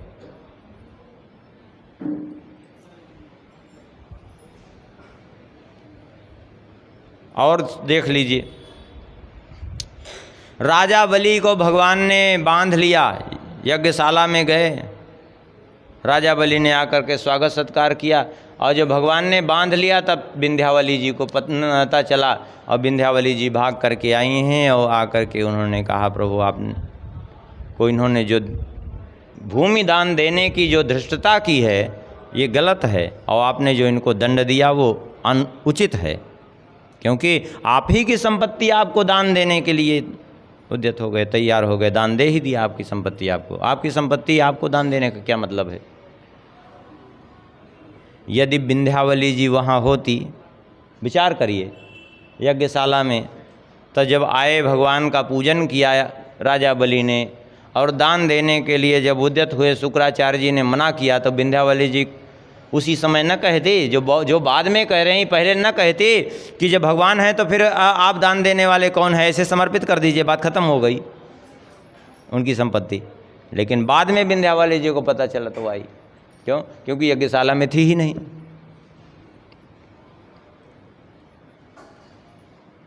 लोग एक उदाहरण देते हैं, चलो हम उसका भी थोड़ा सा निराकरण कर देते हैं। एक उदाहरण देते हैं लोग कि यदि जो है आवश्यकता नहीं रहती है हवन करने की स्त्रियों को, तो फिर सीता जी की सोने की प्रतिमा क्यों बनाई गई? ये लोग जो है तर्क रखते हैं। चलो इसका भी हम समाधान कर देते हैं, अच्छे से समझ लीजिए इस बात को। सोने की प्रतिमा सीता जी की बनाई गई, अभी थोड़ी देर पहले हम भी यही कह रहे थे कि सोने की प्रतिमा बनाई गई, उतनी थोड़ा बहुत नहीं, जितने यज्ञ किए उतनी प्रतिमाएं बनाई गई। 16,108 प्रतिमाएं तैयार हो गई, हुई कि नहीं? तो क्यों बनाई गई? क्योंकि भगवान अश्वमेध यज्ञ कर रहे थे, और राजसूय अश्वमेध यज्ञ करने का अधिकार किसको है? चक्रवर्ती सम्राट हो, और वो भी चक्रवर्ती सम्राट हो, गृहस्थ हो, विरक्त न हो। पहली बात तो गृहस्थ होना चाहिए, क्षत्रिय होना चाहिए, और उस पर भी चक्रवर्ती सम्राट होना चाहिए। अब सीता जी हैं नहीं, तो फिर श्री राम जी गृहस्थ कैसे बनेंगे बिना पत्नी के बिना? देखिए, गृहस्थ कहते किसको हैं पहले समझिए। घर को घर नहीं कहा जाता, ना गृहम गृहमित्याहु गृहिणी गृहमुच्यते। घर को घर नहीं कहा जाता, गृहिणी अर्थात पत्नी को घर कहा जाता है। नहीं बात समझे? गृह माने घर होता है, लेकिन कोई मान लिया जो है महात्मा है, और चाहे करोड़ों के भवन में रह रहे हों, आप उनको गृहस्थ कह सकते हैं क्या? कह सकते हैं, जबकि वो गृह में स्थित हैं, भवन में ही स्थित हैं, लेकिन आप उनको गृहस्थ नहीं कह सकते। क्यों? क्योंकि उनकी पत्नी नहीं है। लेकिन किसी का विवाह हो गया हो, अब चाहे उसके पास रहने के लिए झोपड़ी भी ना हो, वो पेड़ के नीचे जीवन बिता रहा हो, रोड पे पड़ा रह कर के जीवन बिता रहा हो, स्टेशन पे पड़ा रह के जीवन बिता रहा हो, लेकिन वो गृहस्थ कहलाएगा कि नहीं कहलाएगा? क्यों कहलाएगा? क्योंकि गृह को गृह नहीं कहते, ना गृहम गृहमित्याहु गृहिणी गृहमुच्यते। घर को घर नहीं कहते, पत्नी को ही घर कहते हैं। पत्नी से मनुष्य गृहस्थ बनता है, घर से गृहस्थ नहीं बनता। और गृहस्थ व्यक्ति के लिए जो है राजसूय अश्वमेध यज्ञ, उस पर भी क्षत्रिय, उस पर भी चक्रवर्ती सम्राट। तो चक्रवर्ती तो थे, क्षत्रिय तो थे श्री राम जी, लेकिन समस्या क्या थी? बोले समस्या ये थी कि पत्नी जो है नहीं, क्योंकि सीता जी थी नहीं, सीता जी का त्याग हो गया था पहले यज्ञ में, फिर उसके बाद तो सीता जी परम धाम को ही चली गई थी। तो श्री राम जी अकेले पूरा 11,000 वर्ष तक धराधाम पे रहे हैं। तो स्वर्ण प्रतिमाएं बनानी पड़ती थी इसलिए, क्योंकि बिना पत्नी के। अच्छा, जो लोग कहते हैं कि सीता जी की प्रतिमा बनाई गई, अब हम उन्हीं से ज़रा पूछें कि क्या सीता जी की प्रतिमा बनाई गई तो हवन किया क्या प्रतिमा ने? वो प्रमाण दे सकते हैं क्या? चलो वो प्रमाण नहीं दे सकते हैं, लेकिन हवन किसने किया अब हम प्रमाण दे देते हैं। वाल्मीकि रामायण में ही स्पष्ट वर्णन है, श्री राम जी ने यज्ञ किया, और महाराज दशरथ जी ने भी अश्वमेध यज्ञ किया है, और वहाँ स्पष्ट रूप से वर्णन है, हयस्य यानि चांगानि तानि सर्वाणि ब्राह्मणा अग्नौ प्रास्यन्ति विधिवत् समस्ता षोडशर्त्विजः। उस हयस्य माने उस अश्वमेध यज्ञ में जितने हवन करता थे, तानि सर्वाणि ब्राह्मणा, ब्राह्मण लोग हवन किए। अग्नौ प्रास्यन्ति विधिवत, कितने ब्राह्मण किए अग्नि में? अग्नौ प्रास्यन्ति विधिवत, विधिवत अग्नि में आहुति डाली, कितने ब्राह्मणों ने? बोले समस्ता षोडशर्त्विजा, 16 ऋत्विज ब्राह्मणों ने। यहाँ तो प्रमाण दे रहे हैं कि कितने ब्राह्मणों ने हवन किया, क्या किया। अब वो लोग जरा प्रमाण दें कि कब सीता जी की प्रतिमा ने हवन किया है किसी के प्रमाण? नहीं, केवल बोलने के लिए पक पक पक पक कुछ कहने से थोड़ी कुछ होता है, केवल व्यर्थ की बात करने से नहीं, जिसका कोई आधार नहीं है। चलो आप कह देंगे कि हमने भागवत नहीं पढ़ी, वाल्मीकि रामायण नहीं पढ़ी, हम आपको ऐसी जगह का प्रमाण अब दे रहे हैं कि जो आपने पढ़ी है हो सकता है कि हमसे ज़्यादा आपको याद हो। श्री रामचरितमानस आप सब ने पढ़ी है कि नहीं? श्री रामचरितमानस में सती जी गई पिता के यज्ञ में, पहले गई कहाँ? बोले सादर भले ही मिली एक माता। कनखल में यज्ञ हो रहा था हरिद्वार में, और यज्ञशाला के पश्चिम भाग में पत्नीशाला बनी थी। वहीं पर जो है माता सती जी की माता प्रसूति जी और उनकी 15 बहनें वहीं उसी यज्ञशाला में थी। तो वहाँ गई तो सादर भले ही मिली एक माता, भगिनी मिले बहुत मुस्काता। यहाँ तक बात ठीक रही, लेकिन सती जी ने उसके बाद यज्ञ मंडप की ओर जा कर के देखा है, पहले नहीं गई। यज्ञ मंडप में जा कर के देखा। अब पहले यदि यज्ञ मंडप में उनकी पत्नी होती, उनकी माता, तो फिर पत्नीशाला में मिलती कैसे? और फिर यज्ञ मंडप की ओर जब गई तो वहाँ क्या देखा? बोले कहीं शंकर जी का भाग ही नहीं है। तब अब स्पष्ट कह रहे हैं गोस्वामी जी, उस पत्नीशाला से जा कर के देखा यज्ञ मंडप। सती जाई देख्यऊ तब जागा, कतहु न दीख शंभु कर भागा। स्पष्ट हो गया कि नहीं कि पत्नी उनकी वहाँ थी ही नहीं, दक्ष की। और यजमान कौन? दक्ष। फिर भी उनकी पत्नी वहाँ नहीं थी। चलो और भी थोड़ा सा सरल समझ लीजिए। महाराज दशरथ जी ने यज्ञ किया। दशरथ जी ने यज्ञ किया, आहुति किसने डाली? दशरथ जी के यज्ञ में चौपाई हम बोलते हैं, अर्थ आप स्वयं निकाल लीजिए। श्रृंगी ऋषि वशिष्ठ बुलावा, पुत्र काम शुभ यज्ञ करावा। किसने आहुति डाली? बोले भगति सहित मुनि आहुति दीन है। भगति सहित मुनि आहुति दीन है। भक्ति पूर्वक मुनि के आहुति देने पर प्रगटे यज्ञिनी चरु कर लीन है। और अग्निदेवता वो दिव्य खीर लेकर के प्रकट हुए और क्या बोले? बोले जो वशिष्ठ का छो हृदय विचारा, सकल काज भा सिद्ध तुम्हारा। अब हो सकता है कि इस पर कोई ये भी तर्क खड़ा कर दे कि मुनि को कहा, लेकिन हो सकता है कौशल्या कैकेयी सुमित्रा रही हों। बोले नहीं, सुन लीजिए, अग्निदेव ही कह रहे हैं स्वयं ही, यह विबाट देहु नृप जाई। हे राजन, जा करके ये हविष्य बांट दो। यदि पत्नियां वहाँ होती तो ये कहने की जरूरत क्या कि जा करके बांट दो।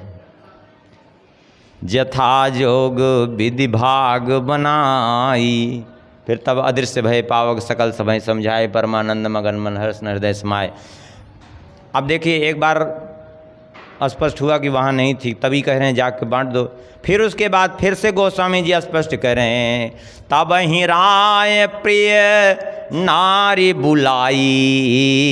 यदि यज्ञशाला में होती तो बुलाते कहाँ से? तब ही राय प्रिय नारी बुलाई। दूसरी बार स्पष्ट हो गया। अब फिर तीसरी बार गोस्वामी जी स्पष्ट कर रहे हैं, तो कौशल्यादि तहाँ चली आई। तब कौशल्यादि रानियाँ चल करके आई हैं। अब हम आपसे पूछते हैं कि कहीं एक भी वो ऐसा मिला कि यज्ञशाला में थी? अरे भैया, जब यज्ञशाला में थी ही नहीं तो हवन कैसे किया? क्यों? क्योंकि हवन करने का औचित्य ही नहीं है, हवन करने का विधान ही नहीं है स्त्री मात्र के लिए।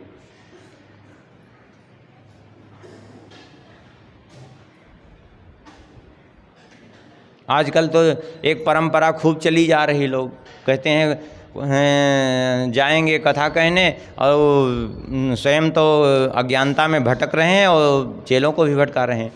स्वयं जाएंगे और कह देंगे कि जिसको जिसको हवन करना हो एक काम करो, दीक्षा ले लो। और तो सही बहुत लोग कान फुकाए लेंगे और उनसे हवन कराए देंगे लोग। ये बड़ी विचित्र बीमारी चल रही है। कह देते हैं अब तो तुम दीक्षा ले ले, हवन कर, चलो अब तो तुम वैष्णव बन गई, अब तो तुम भगवत भक्त बन गई। चलो जो कहते हैं जरा उनसे हम पूछें कि जो ये कहते हैं, अब हमसे उनसे पूछना चाहते हैं कि क्या जिन कौशल्या जी की गोद में भगवान खेलते रहे, जिन्होंने भगवान को प्रकट कर दिया, क्या वो वैष्णव नहीं थी? क्या वो भगवत भक्ता नहीं थी? जब उन्होंने हवन नहीं किया तो सामान्य नारी कैसे कर सकती है?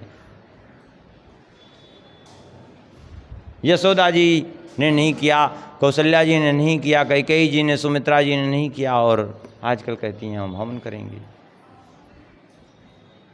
चलो थोड़ा सा और भी उदाहरण दे देते हैं, रामचरितमानस का ही थोड़ा सा और दे देते हैं। लोग सोचते हैं रामचरितमानस में कुछ नहीं लिखा। अरे रामचरितमानस में ऐसा न सोचिए कि कुछ नहीं लिखा, पर रामचरितमानस में ऐसा कुछ है ही नहीं जो नहीं लिखा है। रामचरितमानस में सब कुछ लिखा है गोस्वामी जी ने, लेकिन बस रामचरितमानस तो तब समझ में आएगा जब ग्रंथों का अच्छी प्रकार से अध्ययन रहेगा। आप चाहे जिस ग्रंथ को पढ़िए, चाहे जिस ग्रंथ को आप पढ़िए, सब जगह से कुछ न कुछ श्लोक आपको रामचरितमानस में मिलेंगे। कई ग्रंथों को हमने देखा, पूरा श्लोक का श्लोक बिल्कुल गोस्वामी जी ने अनुवाद किया है। कई जगह तो ग्रंथों की एक एक अध्याय की कथाएं जो है एक एक दो दो चौपाइयों में गोस्वामी जी ने पूरा निरूपित कर दिया है। वो है रामचरितमानस। हाँ, इसलिए गोस्वामी जी ने लिखा, नाना पुराण निगमागम सम्मतम यद रामायणे निगदितम क्वचिदन्यतोपि। ऐसा थोड़ी है। चलिए रामचरितमानस का ही और उदाहरण दे देते हैं आपको। मेघनाद यज्ञ कर रहा था, जब विभीषण जी के कहने से कि निकुम्भला मंदिर में यज्ञ कर रहा है, चल करके जो है उसका यज्ञ विध्वंस किया जाए, और नहीं तो जो है यज्ञ पूर्ण होने पर फिर मरेगा नहीं वो। गए यज्ञ करने के लिए। अच्छा, वो यज्ञ भी बड़ा विचित्र ढंग से कर रहा था। कैसा यज्ञ कर रहा था? और रावण का भी बाद में आया, रावण भी यज्ञ कर रहा था, उसको भी गए जाकर के बंदरों ने यज्ञ विध्वंस किया। अब कैसे यज्ञ ये दोनों कर रहे थे? बोले आहुति दे तुरधीर अरु भैंसा। इतना तामसी यज्ञ कि वो रक्त मांस का ही हवन कर रहे थे। लेकिन जरा बताइए कि उस यज्ञ में जो यज्ञ कर रहा था, क्या वहाँ मेघनाद के साथ सुलोचना थी? अरे सुलोचना को तो तब पता चला जब मेघनाद का वध हो चुका था। तब वो तो समझ रही थी यज्ञ करने गए हैं, और इधर यज्ञ विध्वंस हुआ और लड़ करके वो मर गया। तब जाकर के सुलोचना को पता चला कि हमारे स्वामी मारे गए। वहाँ रावण यज्ञ कर रहा था, वहाँ भी जो है मंदोदरी और धान्य मालिनी और भी बहुत सी स्त्रियाँ थी। मुख्य तो रावण की दो पत्नियाँ, मंदोदरी धान्य मालिनी, ये दोनों पटरानियाँ, बाकी बहुत सी थी। ये दोनों वहाँ भी नहीं थी, अथवा कोई भी पत्नी नहीं थी। ये आजकल कुछ जो है वर्षों से ये परंपरा लोगों ने चलाई। ऐसे ऐसे देश में लोग पैदा हुए, ऊट पटांग लोग, जिन्होंने ऐसी परंपरा चला दी और जिसका कोई आधार नहीं है, जिसका कोई शास्त्रीय जो है प्रमाण नहीं है। मनमाना केवल अपना जो है जेब भरने के लिए, अपने पैसा कमाने के लिए लोगों ने ऐसा करा। और वो आज परंपरा ऐसी विकसित हो गई कि जिसका कोई हिसाब नहीं है। आप कहेंगे इतनी ज़्यादा अच्छी चीज़ें कम विकसित होती हैं, बुरी चीज़ें ज़्यादा विकसित होती हैं, तो इसलिए विकसित हो गई। हाँ, केसर की खेती पूरे विश्व में 40 बीघा ज़मीन में ही होती है, अन्यत्र कहीं केसर नहीं होती, क्योंकि अच्छी चीज़ है। और आप बेहया बेशरम का पेड़ ऐसे फेंक दीजिए तो वो कहीं भी उगाएगा, सब जगह होगा। होगा कि नहीं? आप लोग समझ रहे हैं बेशरम का पेड़ कहता है बेहया? नहीं समझ रहे हैं? ऐसे लोग नदियों में जा कर के एक आध टुकड़ा फेंक देते हैं तो 2-4 साल में पूरा नदी को ही आच्छादित कर लेता है। इतना खतरनाक होता है, अभी उजाड़े नहीं उजड़ता। तो बुरी चीज़ फैलती हैं, अच्छी चीज़ तो ये बुराई है इसलिए ये फैल गई। वास्तव में जो है इसलिए कहेंगे कि कभी जो है ऐसा अनुचित कार्य न करें। ये शास्त्र विरुद्ध आचरण करने से कोई लाभ नहीं होगा। आपने 7 दिन खूब जो है मेहनत करके कथा श्रवण की, इतना पैसा खर्चा किया और अंत में जो है अनधिकारी से स्त्रियों से हवन करवा दिया, जो जिनको हवन नहीं करना चाहिए ऐसे लोगों से करा दिया, सब जितना रहा सब मिट्टी में मिल गया एक क्षण में, और बल्कि अपराध के भागी बन गए। इसलिए ऐसा मत करिए, कभी नहीं करना चाहिए। और जो करते हैं उनको भी समझाना चाहिए कि भाई ऐसा मत करो। क्यों? क्योंकि वो सब देवताओं को प्राप्त ही नहीं होता, उससे केवल आसुरी शक्तियाँ बढ़ती हैं, उससे भूत प्रेतों का जीवन में उपद्रव आएगा और जीवन में कष्ट आएगा, बाकी कुछ मिलने वाला नहीं है। ये बात पक्की समझ लीजिए।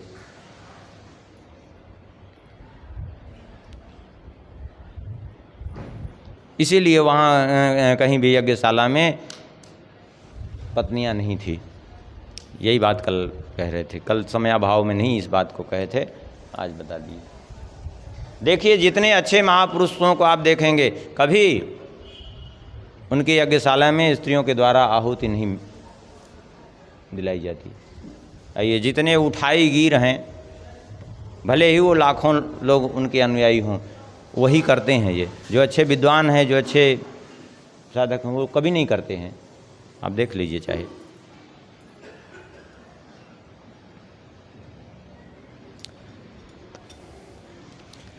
इस प्रकार से वसुदेव जी का यज्ञ का उन्होंने आयोजन किया और विधिवत शास्त्रीय दृष्टि से उनका यज्ञ संपन्न हुआ।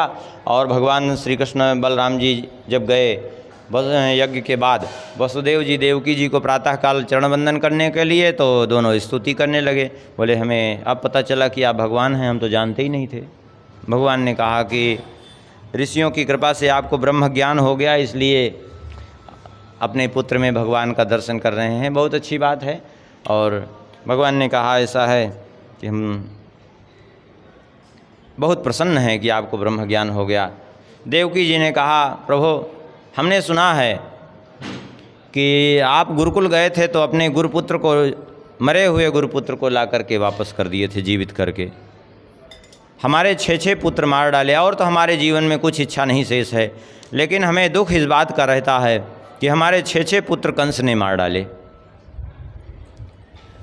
उनका कोई दोष नहीं था, केवल दोष इतना ही था कि वो मेरे गर्भ से जन्म लिए, इसलिए कंस के द्वारा वे मारे गए।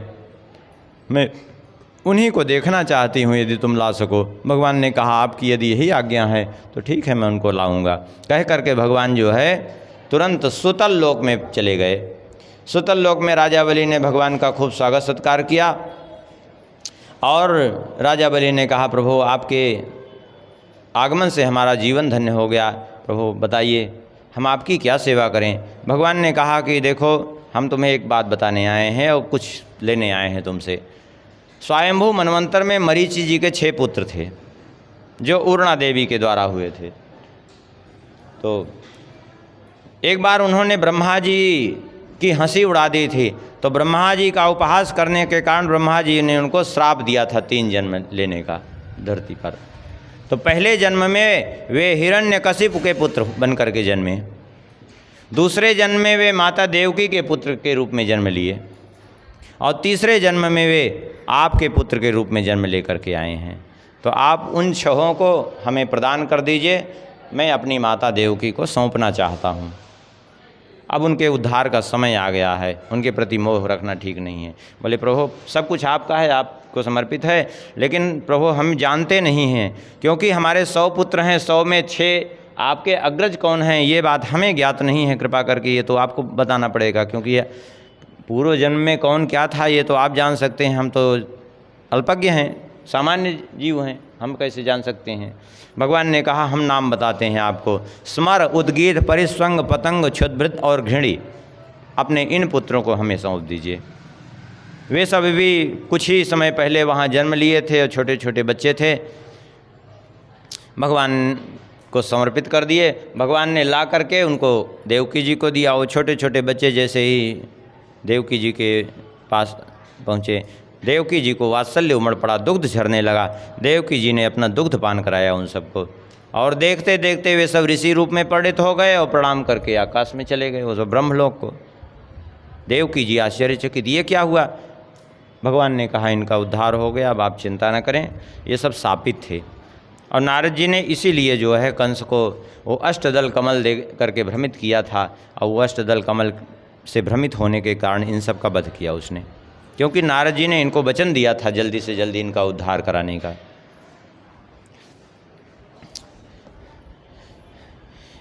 एक बार भगवान मिथिलापुरी गए, राजा बहुलास्व इनके बड़े भक्त थे, राजा बहुलास्व नाम के जनक। और तो राजा बहुलास्व और श्रुतदेव ब्राह्मण दोनों एक साथ आए, भगवान का स्वागत किए, और भगवान से दोनों ने एक साथ प्रार्थना की आप हमारे यहाँ पधारें। भगवान ने सोचा कि अभी तो किसके यहाँ जाएं, किसके यहाँ न जाएं, और साथ में भगवान के बहुत से ऋषि मुनि भी थे, नारद, वामदेव, अत्रि, भगवान वेदव्यास जी, परशुराम जी, असित, आरुणि और श्री सुखदेव जी, ये ऋषि मुनि थे। तो ऋषि मुनि भी समर्थ थे, भगवान तो भगवान ही हैं, किसी को ये रहस्य पता नहीं चला भगवान और ऋषि मुनियों के अतिरिक्त। सब ने 2-2 रूप धारण कर लिए, भगवान भी और ऋषि मुनियों ने भी, और वहाँ भी पहुँच गए, वहाँ भी पहुँच गए, दोनों जगह। जब राजा बहुलास्व के यहाँ पहुँचे तो उन्होंने खूब स्वागत सत्कार किया, और जब श्रुतदेव जी के यहाँ पहुँचे भगवान, तो श्रुतदेव जी ने भगवान का पूजन किया। उसके बाद वे नृत्य करने लगे भाव विभोर होकर के। भगवान ने उनको सचेत किया, बोले ये नृत्य बाद में करना, आप पहले ये ऋषि मुनि जो इतने आए हैं इनका स्वागत करो, ये आप पर कृपा करने के लिए यहाँ उपस्थित हुए हैं।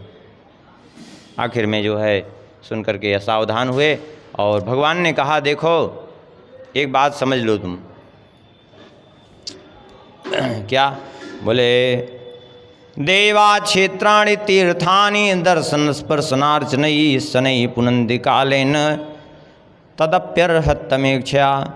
देवता और तीर्थ क्षेत्र ये दर्शन, स्पर्श, स्नान से बड़े दिन में पवित्र करते हैं, लेकिन ये अपनी दृष्टि मात्र से महापुरुष लोग पवित्र कर देते हैं।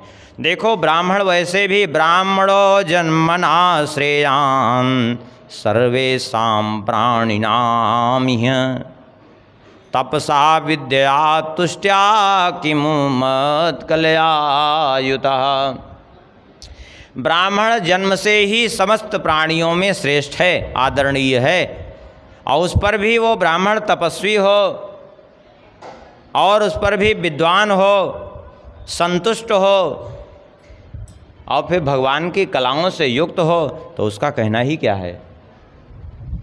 तो इसलिए आप इनका पूजन करिए पहले, क्योंकि न ब्राह्मणान में दैतम रूप में तत्चतुर्भुजम। भगवान कहते हैं ब्राह्मण से बढ़कर के मुझे अपना ये चतुर्भुज स्वरूप भी प्रिय नहीं है, क्योंकि सर्वदेवमयो विप्रः सर्ववेदमयो विप्रः सर्वदेवमयो यजम।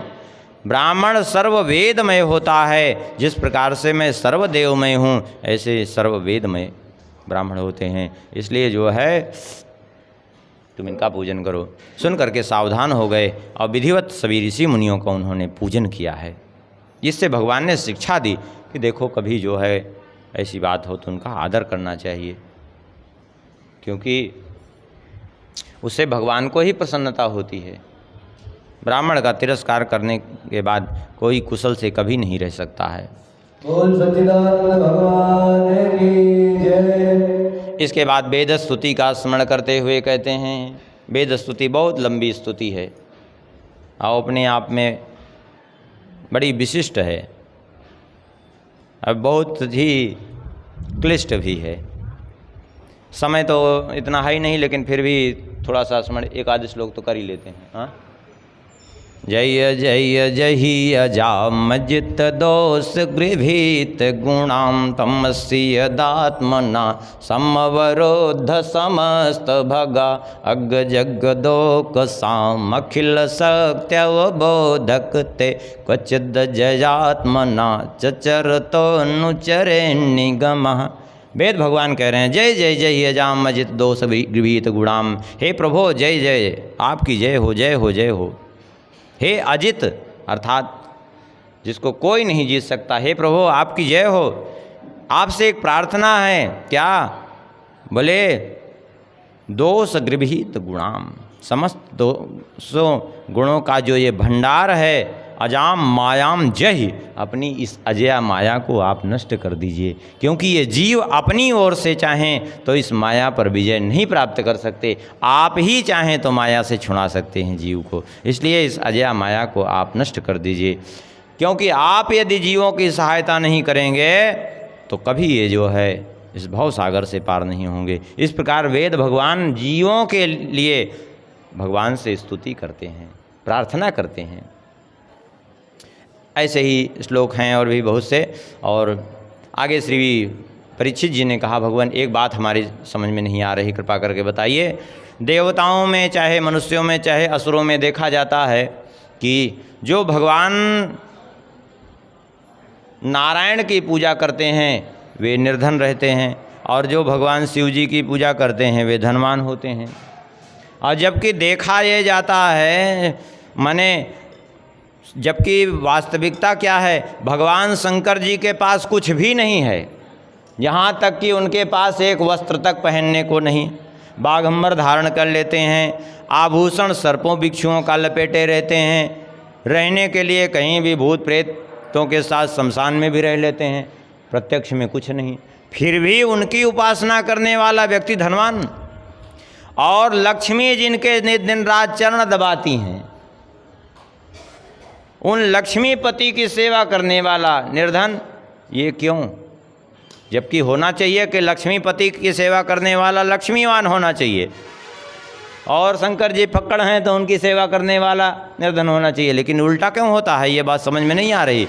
तब भगवान श्री सुखदेव जी कहते हैं, देखो भगवान शंकर जी के पास भले प्रत्यक्ष में कुछ नहीं, लेकिन उनकी शक्तियाँ तो उनके पास हैं कि नहीं हैं, इसलिए भगवान उसको सब कुछ दे देते हैं।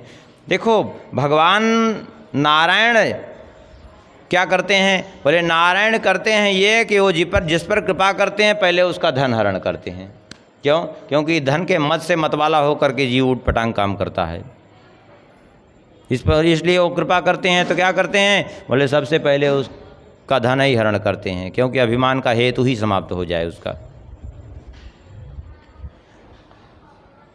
अन्य देवताओं में और भगवान नारायण में अंतर क्या है? बोले अंतर ये है कि अन्य देवताओं की किसी ने उपासना की, जो कुछ मांगा उसको दे दिया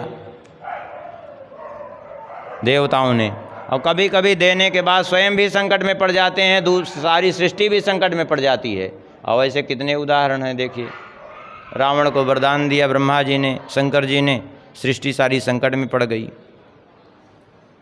लेकिन भगवान नारायण की कोई उपासना करता है तो उसको वरदान देने ऐसे नहीं आते, उनकी उपासना के प्रभाव से वो धीरे धीरे इतना चित्त उसका शुद्ध होता जाता है कि जब भगवान आते हैं तो उनके सामने पहुँचते ही वो कहते भी हैं कि मांग लो, तो बस कहता है बस प्रभु अब प्रभु कृपा करो यही भांति, सब तज भजन करूं दीन राती। कुछ चाहिए ही नहीं, हाँ यही वर मांगूं कृपा निकेता, बसं हृदय सिय अनुज समेता।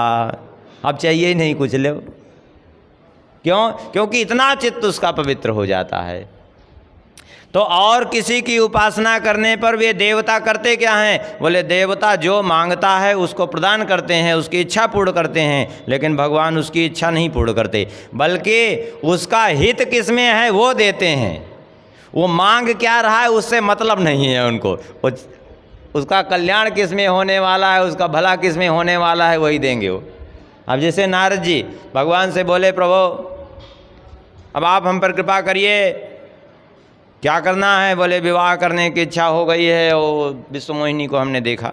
अच्छा, तो बोले चाहते क्या हो तुम? अरे बोले चाहते हैं कि अपना हरि रूप प्रदान कर दीजिए, और जय विधि होय नाथ हित मोरा, करो सुबेग दास मैं तोरा। जिस प्रकार से मेरा हित हो वही करिए। अरे भगवान ने कहा हित की तुम बात करते हो? अरे जय विधि होय परम हित नारद सुनो तुम्हार। जिस प्रकार से परम हित होगा हम वो करेंगे, तुम चिंता मत करो, हित की तो बातें मत करो तुम्हारा, हम परम हित करेंगे। सोई हम करब न आन कछु, वही हम करेंगे, दूसरा कुछ नहीं करेंगे, बचन नम्रसा हमार।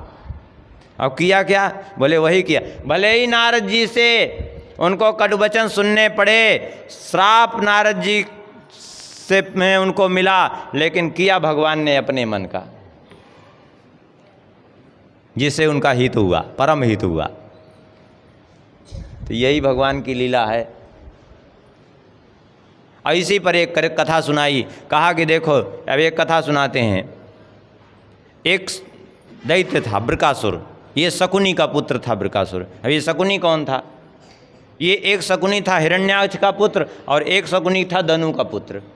अब 21 शकुनी का पुत्र था, जो भी रहा हो, जिसका भी, चाहे वो धनु का पुत्र का शकुनी उसका पुत्र रहा हो, चाहे हिरण्याक्ष का पुत्र शकुनी था उसका पुत्र रहा हो, जो भी रहा हो। ये शकुनी का अर्थ वो महाभारत वाला मामा शकुनी मत समझ लीजिएगा, ये शकुनी नाम का दैत्य इसका पुत्र था बृकासुर। चला जा रहा था, रास्ते में नारद जी मिले। नारद जी से इसने कहा, ये बताइए ब्रह्मा विष्णु महेश में जल्दी कौन सिद्ध हो, माने प्रसन्न कौन होते हैं जल्दी? नारद जी ने कहा, भगवान शंकर जी को आशुतोष कहा जाता है, अर्थात जल्दी प्रसन्न होने वाले। आशुतोष्यतिया सा आशुतोष, जो शीघ्र ही संतुष्ट हो जाए।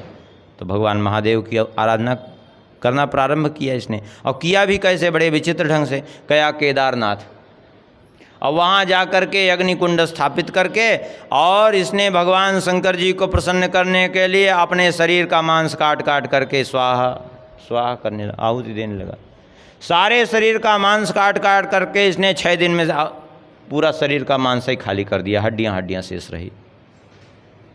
7वें दिन अपने सिर को काट करके जैसे ही आहुति देने के लिए उद्यत हुआ, सिर काटने जा रहा था, भगवान शंकर जी पकड़ लिए, प्रकट होकर के उसका हाथ पकड़ लिए। क्या कर रहे हो तुम?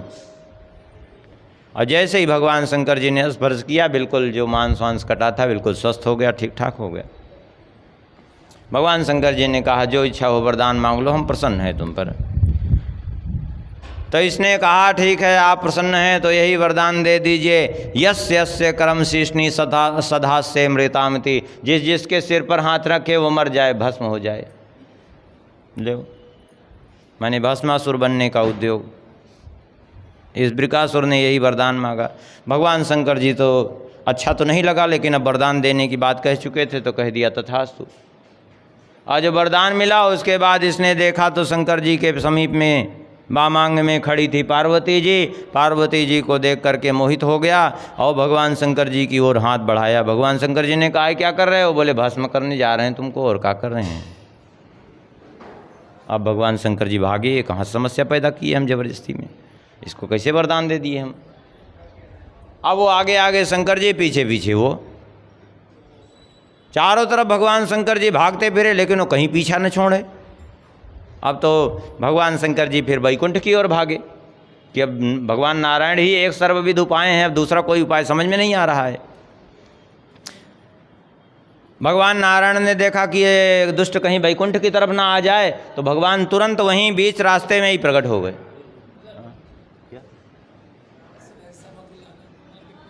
बस तुरंत हो रहा पूरा ही। भगवान नारायण प्रकट हुए गए ब्रह्मचारी के वेश में, रास्ते में ही, और उसका नाम लेकर के बोले, अरे शाकुनी भवान व्यक्तम श्रांतः किम दूरमागता। अरे शकुनी नंदन बृकासुर, इतनी तेजी से काहे भागे चले जा रहे हो? क्यों भाग रहे हो भाई? अरे ये शरीर ही सारे सुखों का स्रोत है और तुम शरीर को इतना कष्ट पहुंचा रहे हो। अब किसी का नाम, उसके बाप का नाम ले करके पुकारोगे तो वो समझेगा कोई परिचय का व्यक्ति है, तो थोड़ा ठिठका, अरे कौन हो भाई, आप क्यों हमें पुकार रहे हो? अरे वो भाग जाएगा तो?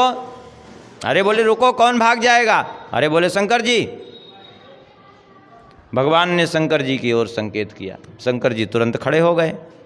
बोले अब बताओ क्या समस्या है, उनके पीछे भाग क्यों रहे हो तुम? बोले भाग रहे हैं इनको भस्म करने के लिए, और क्यों?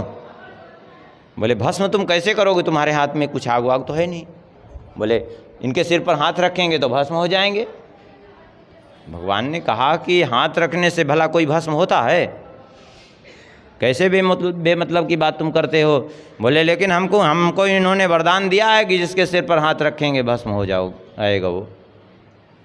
भगवान ने कहा ओहो, इसका मतलब तुम धोखा खा गए। बोले क्या धोखा खा गए? बोले धोखा ये खा गए कि तुमको इन्होंने वरदान दिया कि जिसके सिर पर हाथ रखें भस्म हो जाओगे। बोले हाँ, लगता है तुम्हें इनके बारे में पूरी बात पता नहीं है। बोले क्या बात? अरे इनसे बहुतों ने वरदान प्राप्त किया है। बोले वरदान प्राप्त किया था पहले? बोले हाँ। और वरदान सत्य भी हुआ था? बोले हाँ। लेकिन अब तुम ये बताओ कि वरदान किसका सत्य होता है, वरदान देने का अधिकार किसको है? उसने कहा देवता को। बोले देवता का ही वरदान सत्य होता है और तो नहीं? बोले नहीं, देवता का वरदान सत्य होता है या तो कोई समर्थ ऋषि मुनि है उनका वरदान सत्य होता है, ब्राह्मणों का सत्य हो जाता है। बोले क्या कभी सुना है किसी पिशाच का वरदान सत्य होते? बोले नहीं सुना है। बोले फिर इनका वरदान कैसे सत्य होगा? बोले क्या मतलब है, कहना क्या चाहते हो? बोले यो दक्ष शापात पैशाच्यम, भगवान ने कहा कि दक्ष का श्राप इनको लगा था कि नहीं? बोले हाँ, दक्ष ने श्राप तो दिया था। बोले क्या श्राप दिया था? बोले दक्ष ने श्राप दिया था इस कारण कि ये पिशाच भाव को प्राप्त हो जाएं और शमशान में पड़े रहें। तो बोले अब बताओ तुम स्वयं ही, यो दक्ष शापात पैशाच्यम प्राप्ता प्रेत पिशाचराट, जो दक्ष के श्राप से पिशाच भाव को प्राप्त हो गए, शमशान में रहते हैं, भला उनका वरदान कैसे काम करेगा? यद्यपि भगवान के ऊपर दक्ष का श्राप का क्या प्रभाव, लेकिन ये भगवान माने भगवान विष्णु उसको मोहित करने के लिए, उसको भ्रमित करने के लिए सब कह रहे थे। बोले सुना तो हमने भी था कि श्राप लगा है। बोले अब बताओ इनका वरदान कैसे सत्य होगा? अच्छा चलो थोड़ी देर के लिए हम मान लेते हैं, तुम एक काम क्यों नहीं करते? बोले क्या करें? बोले अपने हाथ को हाथ पे रखो। बोले रख दिया। बोले अब ये बात बताओ, आप तुम्हारे हाथ से कुछ गर्मी आ रही है? बोले बिल्कुल नहीं आ रही है। बोले जिस हाथ से गर्मी नहीं निकल रही उस हाथ से कोई भस्म कैसे होगा? अच्छा थोड़ा सा और देखो, तुम अपने सिर के ऊपर हाथ लगाओ, थोड़ा सा ऊपर, अपना ही हाथ तो है ना, दूसरे का तो नहीं है। और जब धीरे धीरे करना, जैसे ही गर्मी लगने लगे तुरंत हटा लेना, हाथ तो अपने है ना। बोले हाँ ये तो है। अब किया ऊपर, बोले लग रही गर्मी? बोले नहीं लग रही, कुछ नहीं। बोले और नीचे करो, करा, अब धीरे धीरे नीचे करता गया। बोले जैसे ही गर्मी लगे वैसे हटा देना, हाथ तो अपना है, दूसरे को थोड़ी है कि उसको कुछ बताना पड़ेगा। भस्म होने के पहले हटा लेना अगर तुम वरदान को सत्य भी मानते हो। अब ये भगवान शंकर जी ने थोड़े ही कहा था कि गर्मी प्रकट होगी और तपेगा और जो है कुछ ऐसा तो नहीं कहा था, वो तो हाथ का स्पर्श होने से भस्म होना था ना। अब जैसे ही करते करते नीचे किया, हाथ का स्पर्श होते ही वो तुरंत जो है स्वयं भस्म हो गया। भगवान विष्णु पहुँचे शंकर जी के पास। बोले भोलेनाथ, अरे इतने भी भोले मत बन जाइए, ऐसी मुसीबत बोल लेते फिरते हैं आप ज़बरदस्ती में। अरे दुष्टों को वरदान देना, ये ऐसी में से मत वरदान दीजिए कि वो सारी सृष्टि के लिए भी मुसीबत बनते हैं, स्वयं के लिए भी, आपके लिए भी। कम से कम थोड़ा सा टटोल लिया करिए, इनकी परीक्षा ले लिया करिए कि आखिर क्या है इनके मन में, तब वरदान देने का वचन दिया करिए। भगवान शंकर जी ने कहा अब आगे से हम सावधान रहेंगे, इतनी जल्दी वरदान देने के लिए हम कभी नहीं तैयार होंगे। तो इस प्रकार से भगवान ने जो है वो किया। एक बार भृगु जी ने परीक्षा ली और त्रिदेव में भगवान को ये सिद्ध किया, क्योंकि ब्रह्मा जी की परीक्षा ली भगवान शंकर जी की और भगवान विष्णु की तो पाद प्रहार किया था, फिर भी भगवान विष्णु को क्रोध नहीं आया और उनकी पूजा ही की, उल्टे चरण सहलाया। तब इन्होंने कहा कि वास्तव में देखा जाए तो भगवान विष्णु ही वास्तव में ऐसे हैं कि जिनकी आराधना से जीव का कल्याण हो सकता है। और यही बात जो है भगवान शंकर जी कहते हैं पार्वती जी से, आराधना नाम सर्वेषां विष्णोराराधनम परम तस्मात् परतरम देवी तदीयानां समर्चनम। जितनी आराधना उपासना है उन समस्त आराधना उपासना में भगवान श्री हरि की आराधना, रामकृष्ण नारायण जिस भी स्वरूप की कहिए, इनकी आराधना सर्वश्रेष्ठ है। और इनसे भी श्रेष्ठ यदि कोई आराधना है तो बोले तदीया नाम समर्चनम, भगवान के भक्तों की सेवा भगवान की आराधना से भी श्रेष्ठ है, उससे श्रेष्ठ कुछ भी नहीं है। बोलिए भक्तवत्सल भगवान की, श्री भागवत भगवान की। सिया बोल सिया बोल सिया सिया बोल, श्री राम राघव ऋषिकेश बोल। सिया बोल सिया बोल सिया सिया बोल, श्री राम